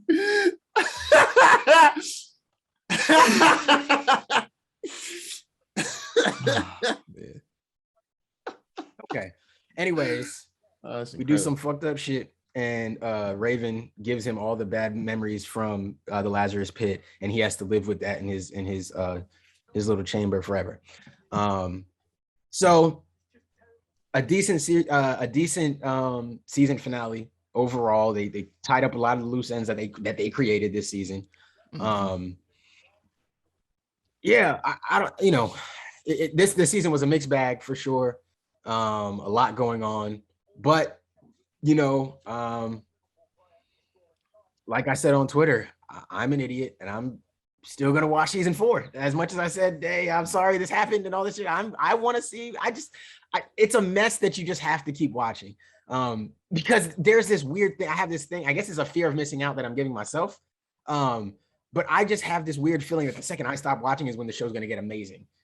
And I'm like, I gave up too early, and I don't want to give up too early. So I gotta tough it out, man. I gotta tough it out. If nothing, for Nightwing alone, man. For Nightwing alone, I gotta tough it out. How do y'all feel about this season, I guess, in totality? How it ended, how it's all played out. It ended okay. I Yeah, suppose. okay is the way I'll put it. Yeah. Okay. I don't think this episode redeems them for the fuck ups that they had throughout the entire season. I agree. But it's a passable season closer. Yeah. It ties up all the loose ends. Yeah. It gives us a kind of a jumping on back point. And I'm not gonna lie. Warner Brothers, I know that we don't have a bunch of listeners. I know that a bunch of people don't listen to this. I don't know if there's like some secret person who's found this channel maybe somehow and listens for random ideas. I don't know. If I am you, Warner Brothers, right now, you ended on all the Titans, these Titans, not Teen Titans, not Young Justice, these Titans, you ended on all of them going on a road trip back to San Francisco. You do not have to show us that in live action unless there is some sort of plot, I guess, on the way back to San Francisco. If you want to stop somewhere else off, then cool, do that.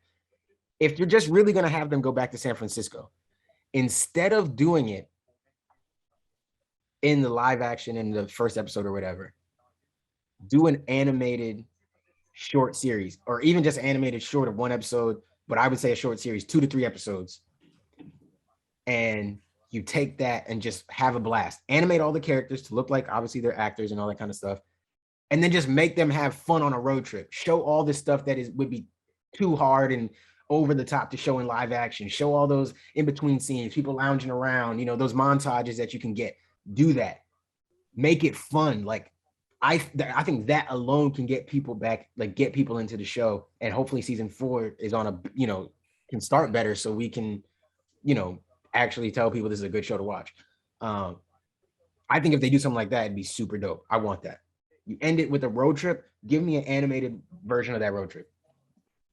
Just animate it, go for it. It's something you could throw out light between the seasons recording, so it doesn't have to be something that we have to wait forever. It's just to me, it's just so much potential to it, man. So I really want to A bit more lighthearted too. Yeah, exactly. Yeah, and something where exactly we don't have to be so serious with it. We don't there's not doom hanging over Gotham right behind our corner every other episode. You know what I mean? So yeah.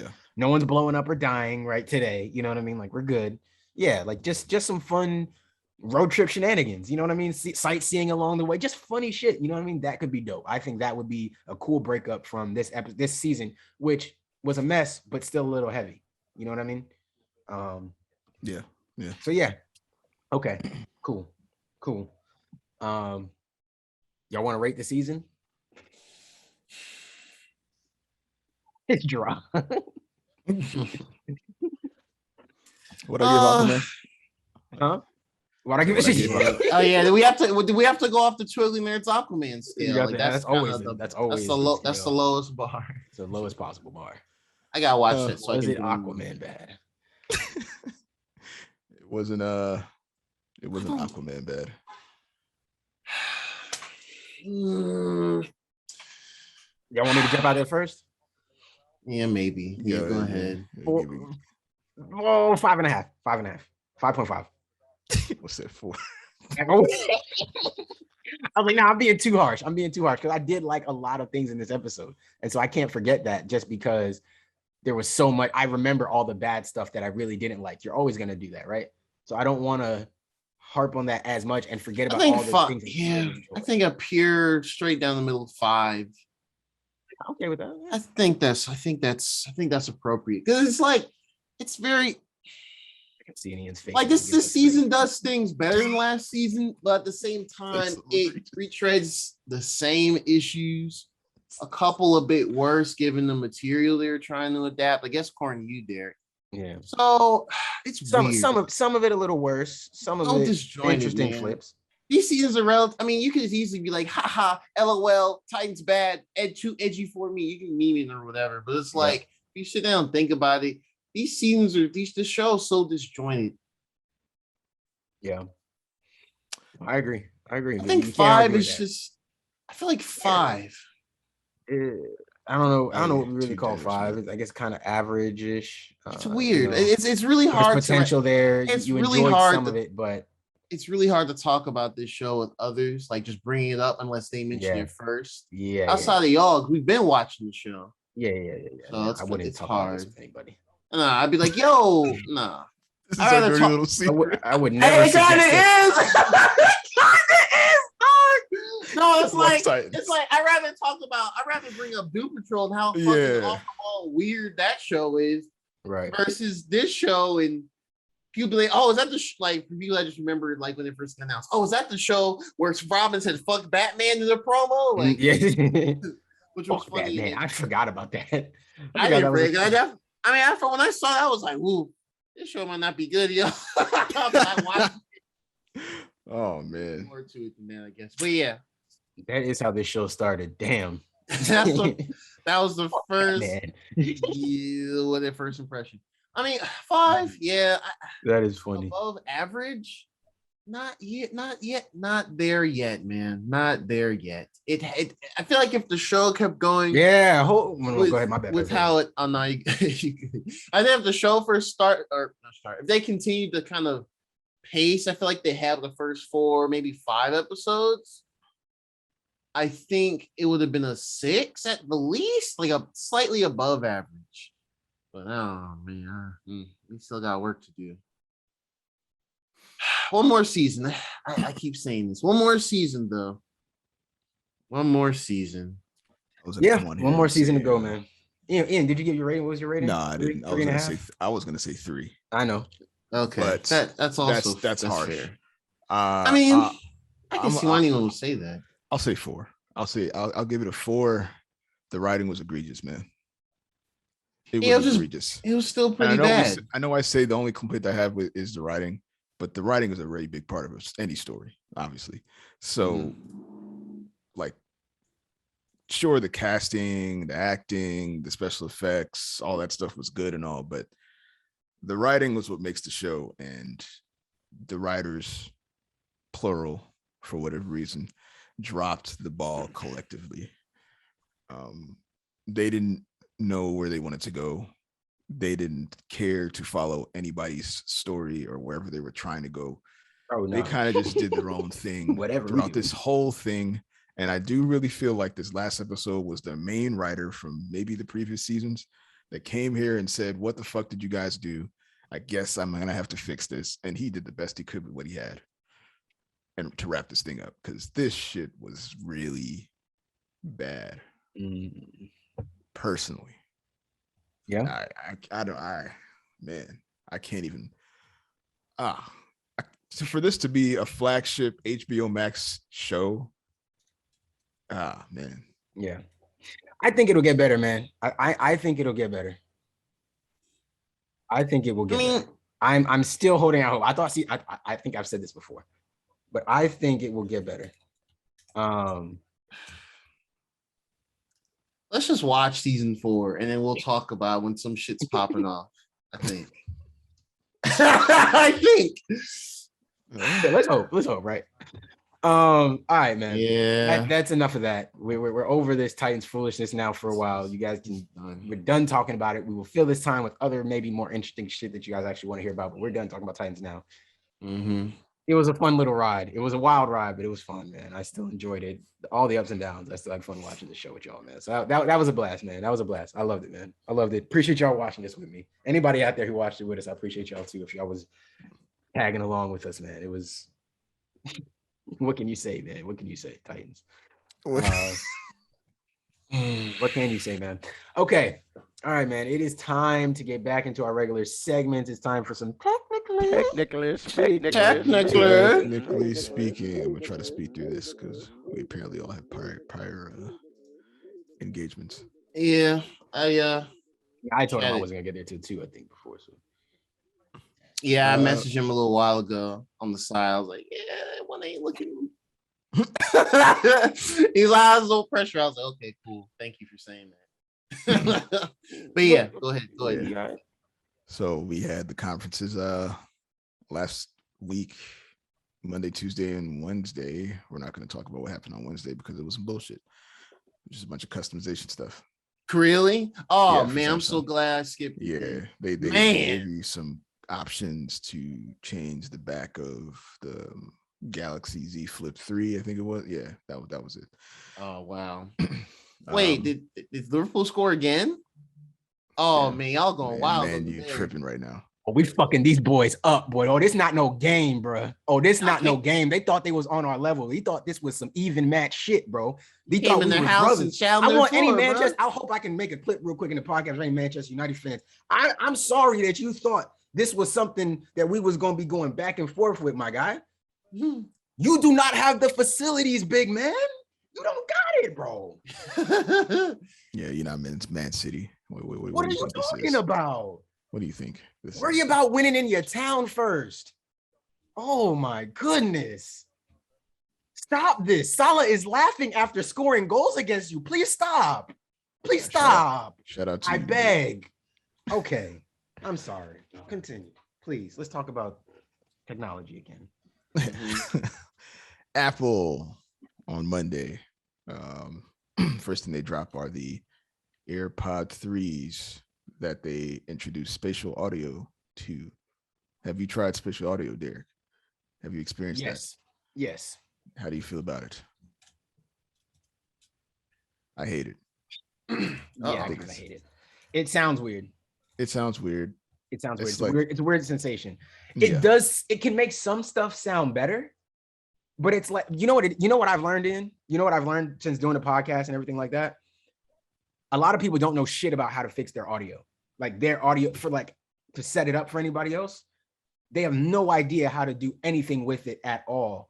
So like, I don't know if y'all watch YouTube videos, but you go on YouTube and try to play a video and maybe their intro was like made for them. So the intro is at like a decent level. So you turn it down because the intro's high. Then you get into like the video. It's like a comedy skit and they've no EQ on the video audio. So the video audio is mad low. So you're like, damn, I gotta turn this shit back up, start it over. I ain't hear nothing that started because and so I don't know how much of it, and that's because of that.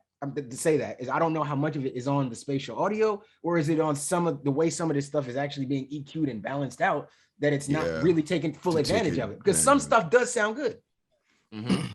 Yeah, it really is up to the engineers, I suppose, to take full advantage of the spatial audio. But now if you are somebody who don't care to own the pros but would still like to experience spatial audio, you can do that now with the AirPods, the regulars, AirPod 3s. I do not know how much they're going to cost. I think they're $129. They also introduced the HomePod minis with new colors. It can come in whites, blue, orange, yellow, and black now. I think it always came in black, but now you can get them in the other colors. So that's cute, I suppose. The big the big one here was the MacBook Pro. Not only does it come with the M1 Pro and the M1 Max chips, which are apparently super powerful. I'm not sure how they stack up against the M1, but they say it's better. They'll be on the 14 and 16 inch, though the 16 is the only one that can get the M1 Max chip. The MacBook Pro also got a facelift. The screen now has a notch on it. I don't know how people feel about that. Oh, a lot of people didn't like that. I like kind of hilarious. But it's optional, right? No, that's what it's on there. I saw there's still a USB-C charge that you can. No, I saw that argument. I swear to you, somebody was saying that. Double check that. But you have an article open about it, or the specs on it. Somebody said you can still charge it with USB-C. Oh no, I'm saying the screen. The screen now has a notch. Oh, I thought you said the Mac Yeah. strip. Why did you didn't just say the Mac strip? No, He said the notch. I know Not a your notch. Mac strip. I'm bugging. It does have Ignore me. MagSafe and USB-C. You can Yeah, it charge does. with either one. Yeah, ignore me. I was right, but I was just really right in the wrong spot. I don't know where I heard you say Mac strip. Not bad, bro. Yeah, the screen has a notch now. Both models do. It supposedly gives you more screen real estate, but I mean, it does technically, but they don't do anything with that screen real estate, so it's kind of a useless space, to be honest with you. They also removed another useless thing that was on the previous Pros, which is the little touchscreen bar on the keyboard area. They removed that and added function keys, which people are excited about apparently. And they increased the travel size for the keyboard, so it's no longer chiclet; it's a regular keyboard now, which a lot of people are very happy about. Yeah, Very, very nice. Added back the SD card slots. They apparently removed that to make space, but there's like, you know what? This is a Pro MacBook. We should probably keep that there for creators. So yeah, that was all of the deets for the MacBook Pro. You already know how expensive it's going to be. But if you want me to tell you, the 16-inch can be as much as $3,500. Jesus Christ.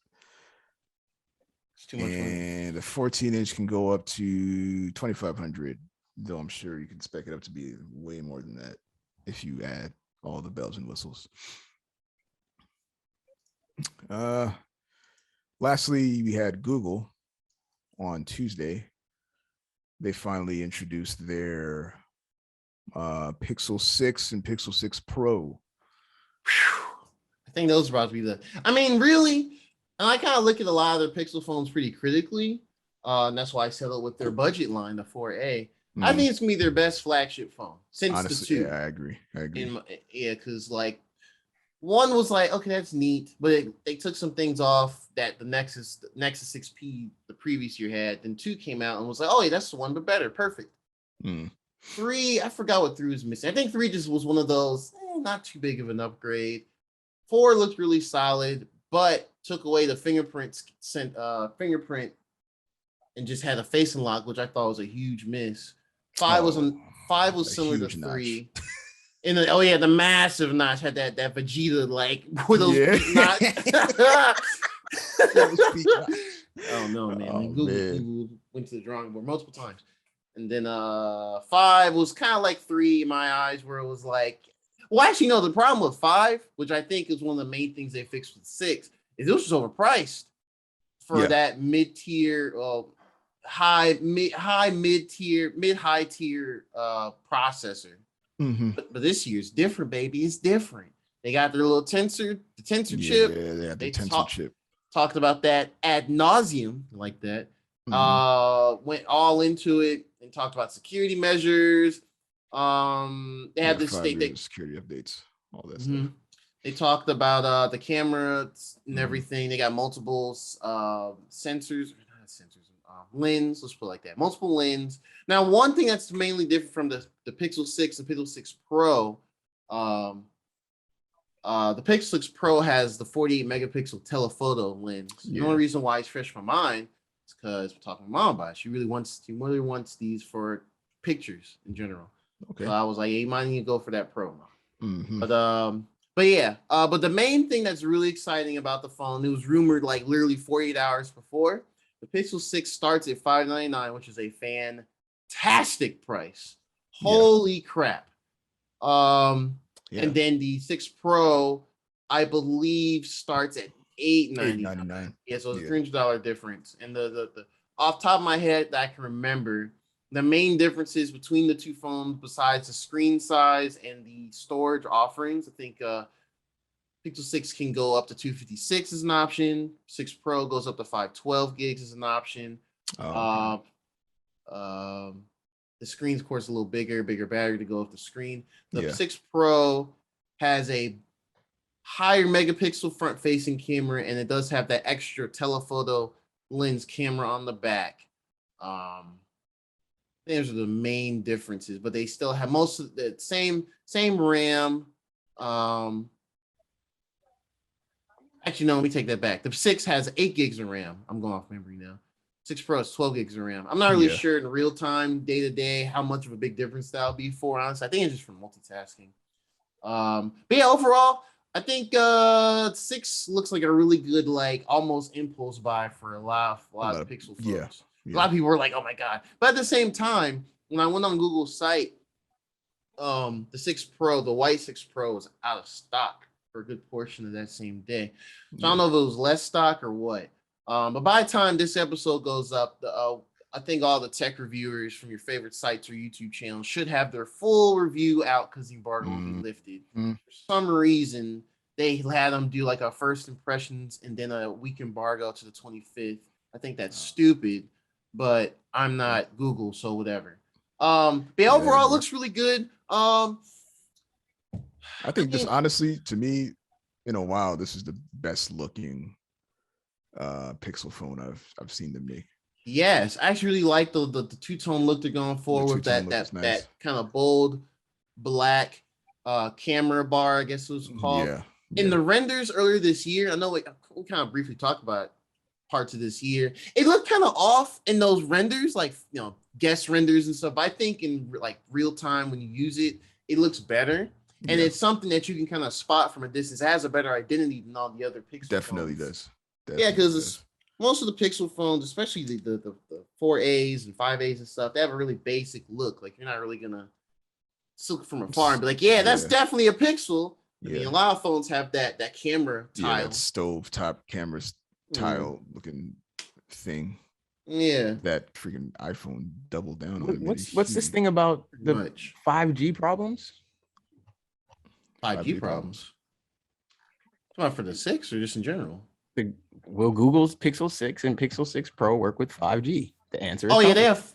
It's complicated. I'm just telling you what CNET said, bro. I just be asking questions, dog. I don't know. CNET's weird.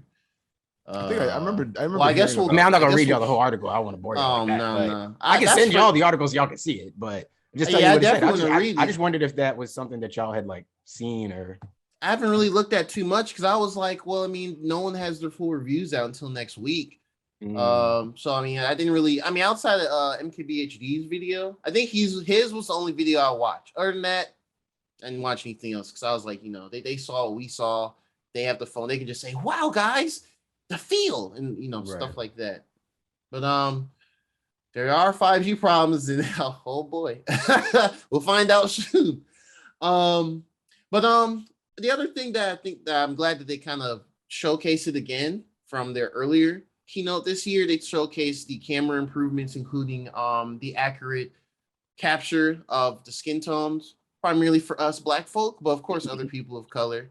You know, it's very important because, you know, not everyone looks like, you know, it can make a lot of difference. Like, no, it can. It can help your pictures for sure. Like you, yeah. So that's cool. We gonna be sexier on the Google 6A.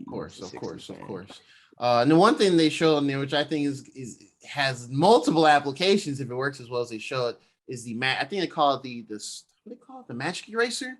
Yeah, where you can like take pictures, you can like go into a mode, take your finger and kind of like erase parts of the picture. So I'm like, if you out with somebody you're not supposed to be out with, you know what I'm saying? Right. You want to, not be problematic, you can delete the picture and post on your social. I'm just saying. I'm just saying, folks is thinking like that. But anyway, but if you just want to correct stuff on the fly, it looks cool too. But yeah, phone looks on paper, it looks really good. We don't have the full reviews out yet. You know, no real time people out, you know, talking about possible issues or not.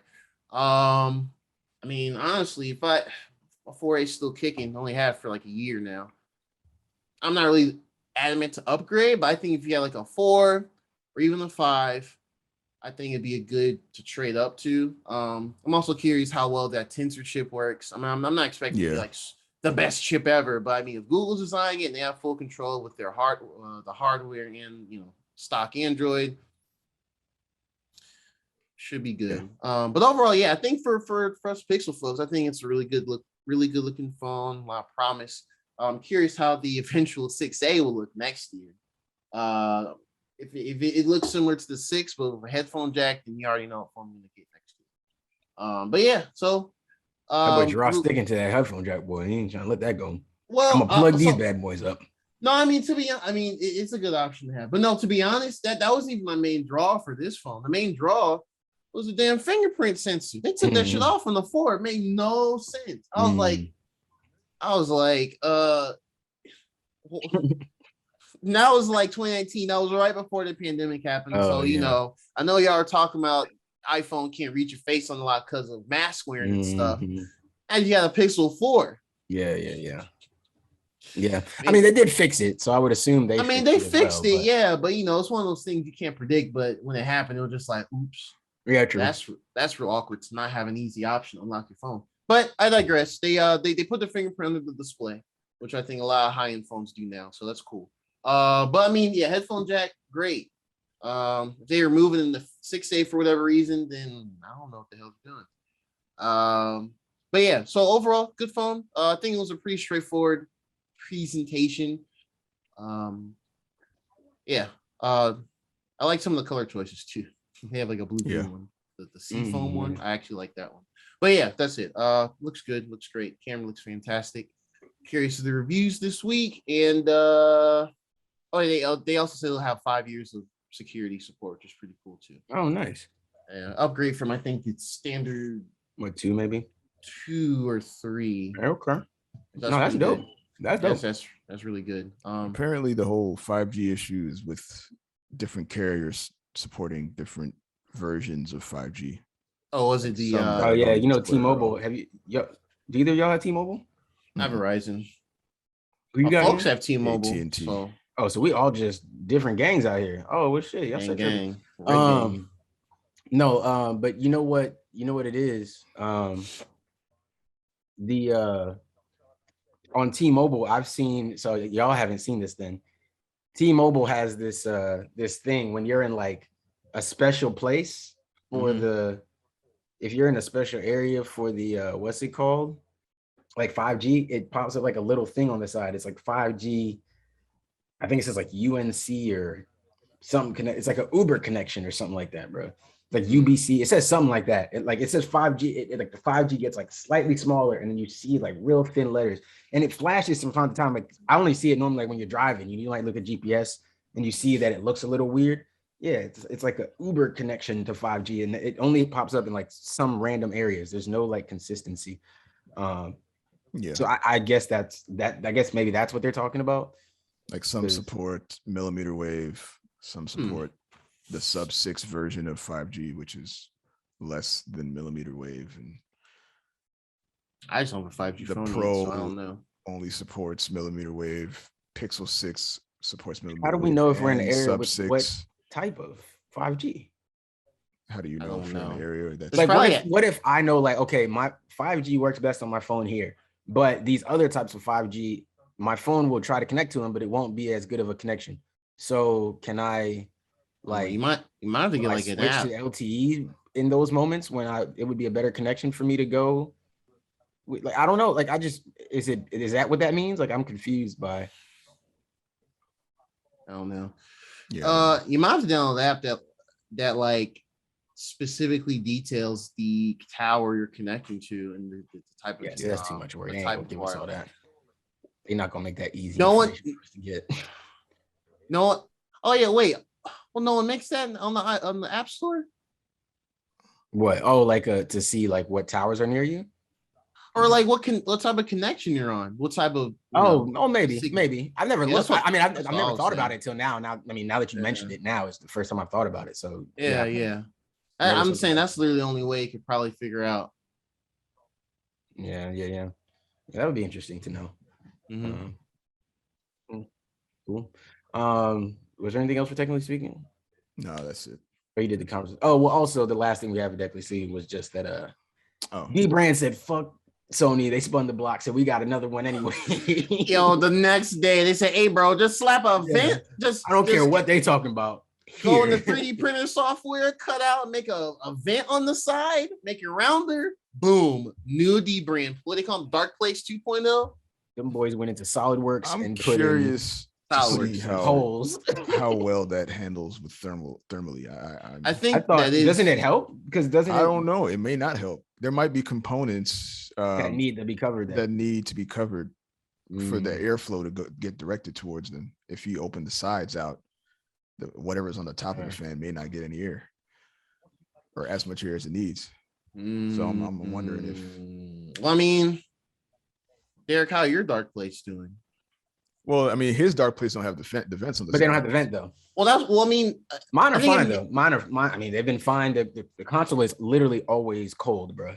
I don't think I've ever seen this console warm up or anything. Well, I mean, that's why I'm asking, because it's the Dark Place 2.0. They have that side vent. So, I mean, I wanted to differentiate and be a. I don't think I've seen anybody say. Yeah, I feel like it would have heard some by now. Damn, y'all going crazy. Do they even have anything on the board? Wow, y'all getting stuck, boy. Wow, man. Shut out. It's a good thing I'm not a Man U fan. I don't know. Gracious. Yeah, imagine that. Imagine that. Because y'all support them niggas. That's what happens. I'm buying this kit. I'm buying this kit. I'm buying this kit now because of this game. I'm buying this kit. I'm gonna get myself in trouble probably, but I have to buy this kit, bro. I have to buy this kit. He got that play. Oh my God, that was beautiful. I'm sorry, guys. This is I mean, we are kicking they ass. He's losing his job after this. They have to fire him, bro. They have to fire him. They have to fire this nigga, dog. It is 5-0 in the 50th minute, dog. Niggas thought these niggas was competing for a title this year. Bro, I search Man U on Twitter. It's tough time. Yeah, look that up. Why tough they showed there. this, bro? They said absolutely nobody. Man U fans, we have to go. Liverpool, and it has like the laughing emojis, and they're like skinning a dead goat. It's kind of wild. I mean, clearly it's dead. No, Twitter. No, I need y'all to understand. If you want to hear jokes, hey man, Team Coppish, it's gonna get bad. It's gonna get bad for them, bro. It's gonna get bad. I feel sorry for them, bro. It's gonna get bad. Like it's. Someone said, "Man, you fans dropping." This nigga over here looking like he fired. Oxygen. Yo, niggas is leaving the game, bro. They got fans leaving. Bro, I've never seen this happen in soccer. Football Twitter is a different breed. Oh no, it's a different animal, and it's bad. And their greatest coach ever, Sir Alex Ferguson, is in the crowd, bro. Just sitting there watching his team get smoked, get dusted. And our framework coach is on the other side laughing. All right, man. Anyways, console T. Not too much here. One thing to really kind of just briefly mention. This week, I'll go ahead and mention. I said I wasn't going to mention it. Sony announced a state of play for this. I think it's this Wednesday. They said it's going to be news on previously announced PS4 and PS5 games. It's going to be 20 minutes long. That's what they said on the PlayStation blog. Not too much I'm expecting or anticipating. I haven't heard anything through the grapevine or any rumors. So if there's some of interest, we'll talk about it next episode. They also announced the God of War is coming to PC. It's next in their line of, super diehard weirdo Sony fanboys losing their shit online. Oh my God.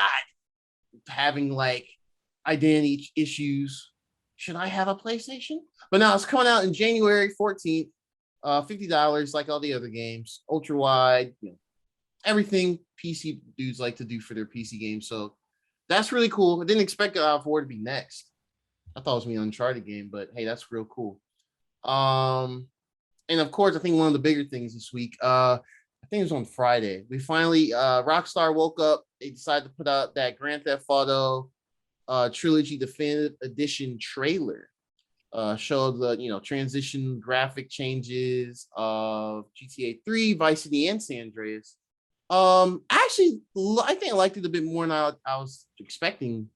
Like, I had the picture in my head. I don't know if y'all checked out the trailer as well, but Yeah, what y'all think about the little look they're going for at the games?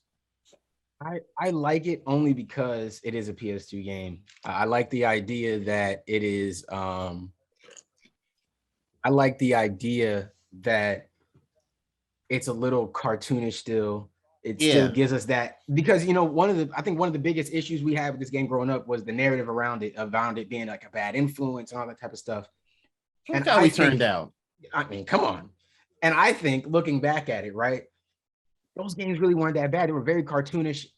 If you paid any attention, don't get me wrong, if you have a kid that doesn't know any better, you need to be able to sit them down and have conversations with them. But if you have a kid who's like, half decent, they understand some things, you play that game and you realize this isn't real life. Like, I can't just run around shooting people and then just like go home and chill. Like, it doesn't work that way. I can't just go hide under a bridge and it'd be fine. Nobody recognize me tomorrow. It doesn't work that way. I think people know that. And so to keep that same cartoonish feel to it, I think just helps a lot, man. Like, I think it helps a lot. I'm interested in it. I want it. I like it. Hopefully they kept the cheats. I think that's the only thing everybody wants now is that they kept the cheats. Yeah, at this point, yeah. Because actually, Ian, did you see a trailer? Yeah, I saw the trailer. It was cool. It was cool. It was nice little facelift. I don't know if it's something I jump at though. I might wait till that becomes the free to play.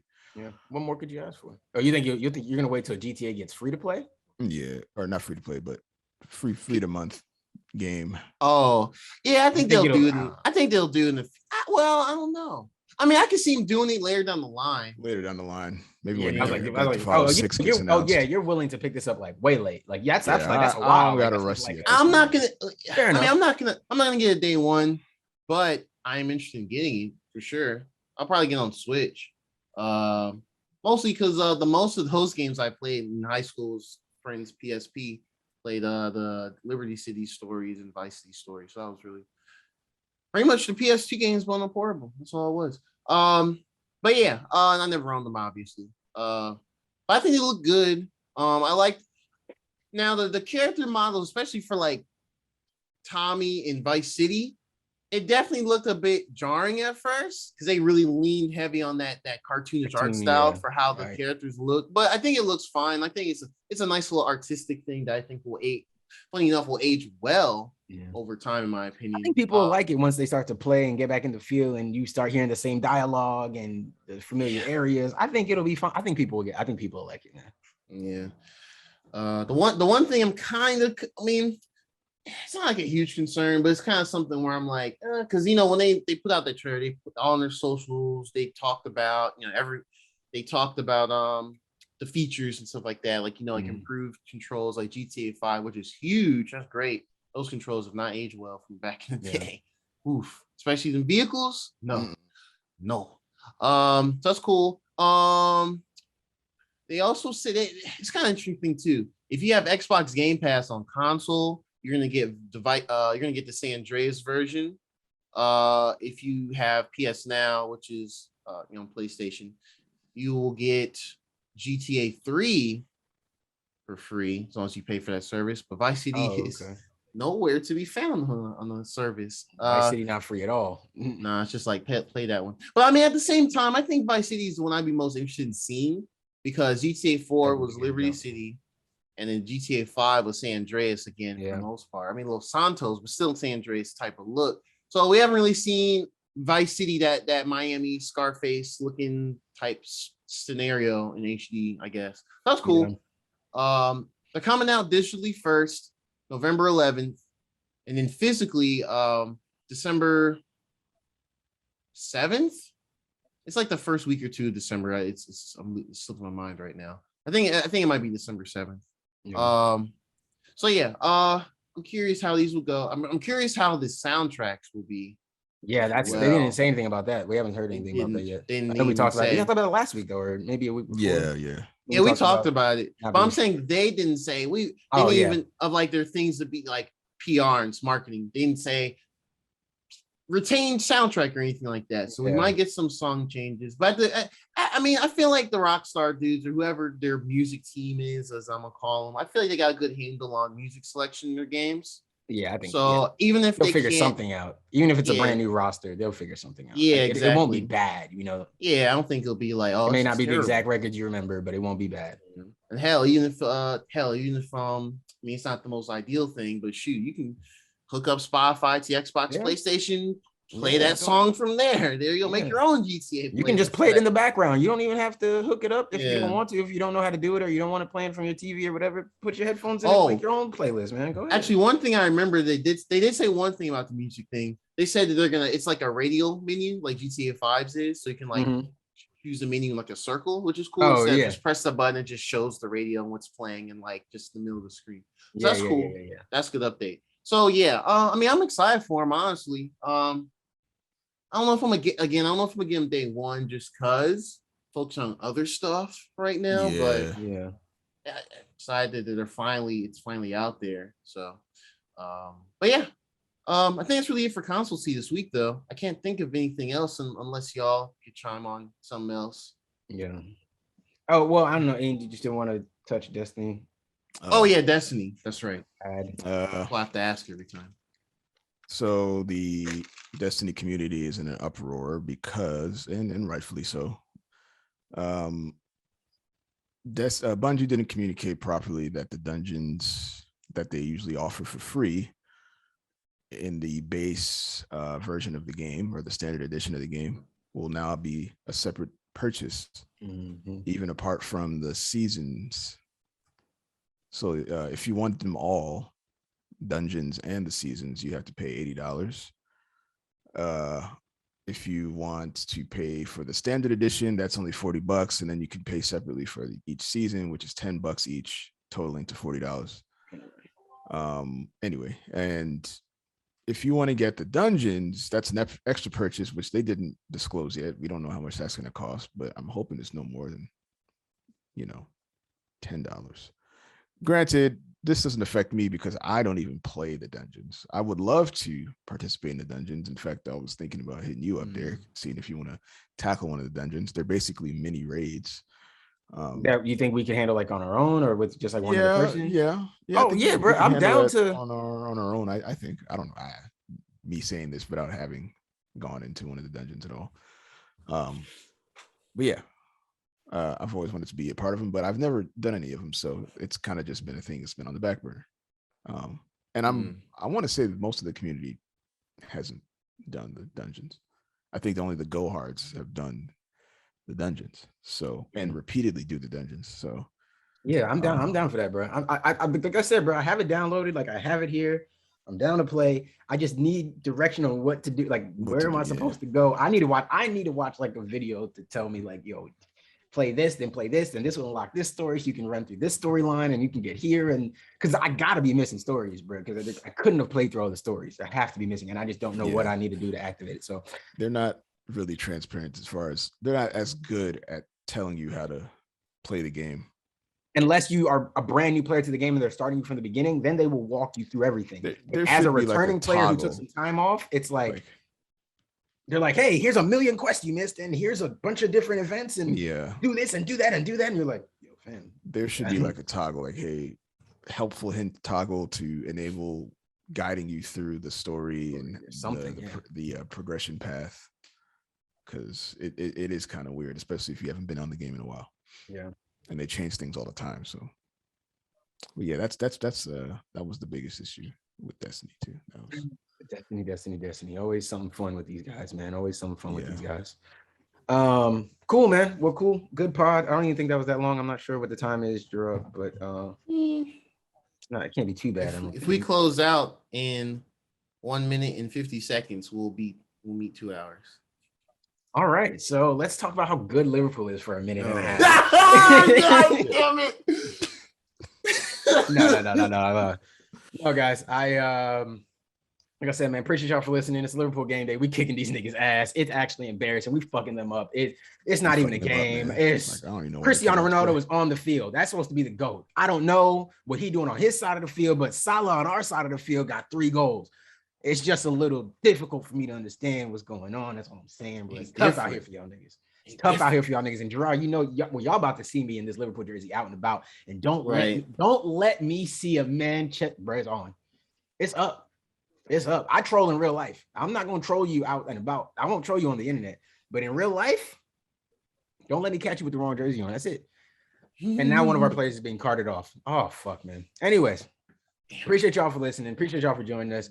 Appreciate y'all. Y'all showed a lot of love on John Paul's short on the recast T'Challa. I know that's a trigger topic, though. I'm sure y'all are just like Googling that daily and y'all hopping right on that video. So a lot of people hopped on that. Appreciate that. A lot of people hopped on the D&D video with Nick. So I appreciate y'all for checking those out. Got 2 more shorts coming this week.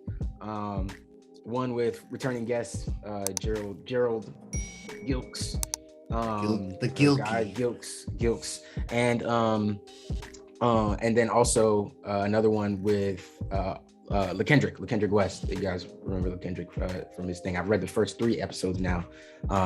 It's really good. It is really good. I don't know if I've come back on here and said that again. I think I said I enjoyed the first episode, but the first 3, I think if you guys read the first 3, you'll like them. So yeah, really interesting, man. So yeah, you guys look out for those coming this week, along with your regular episode as well. Appreciate y'all for listening, man. It's been 2 Ugly Nerds. Liverpool is the best, but there's 3 of us. Peace. Peace. That football game crazy, ain't it?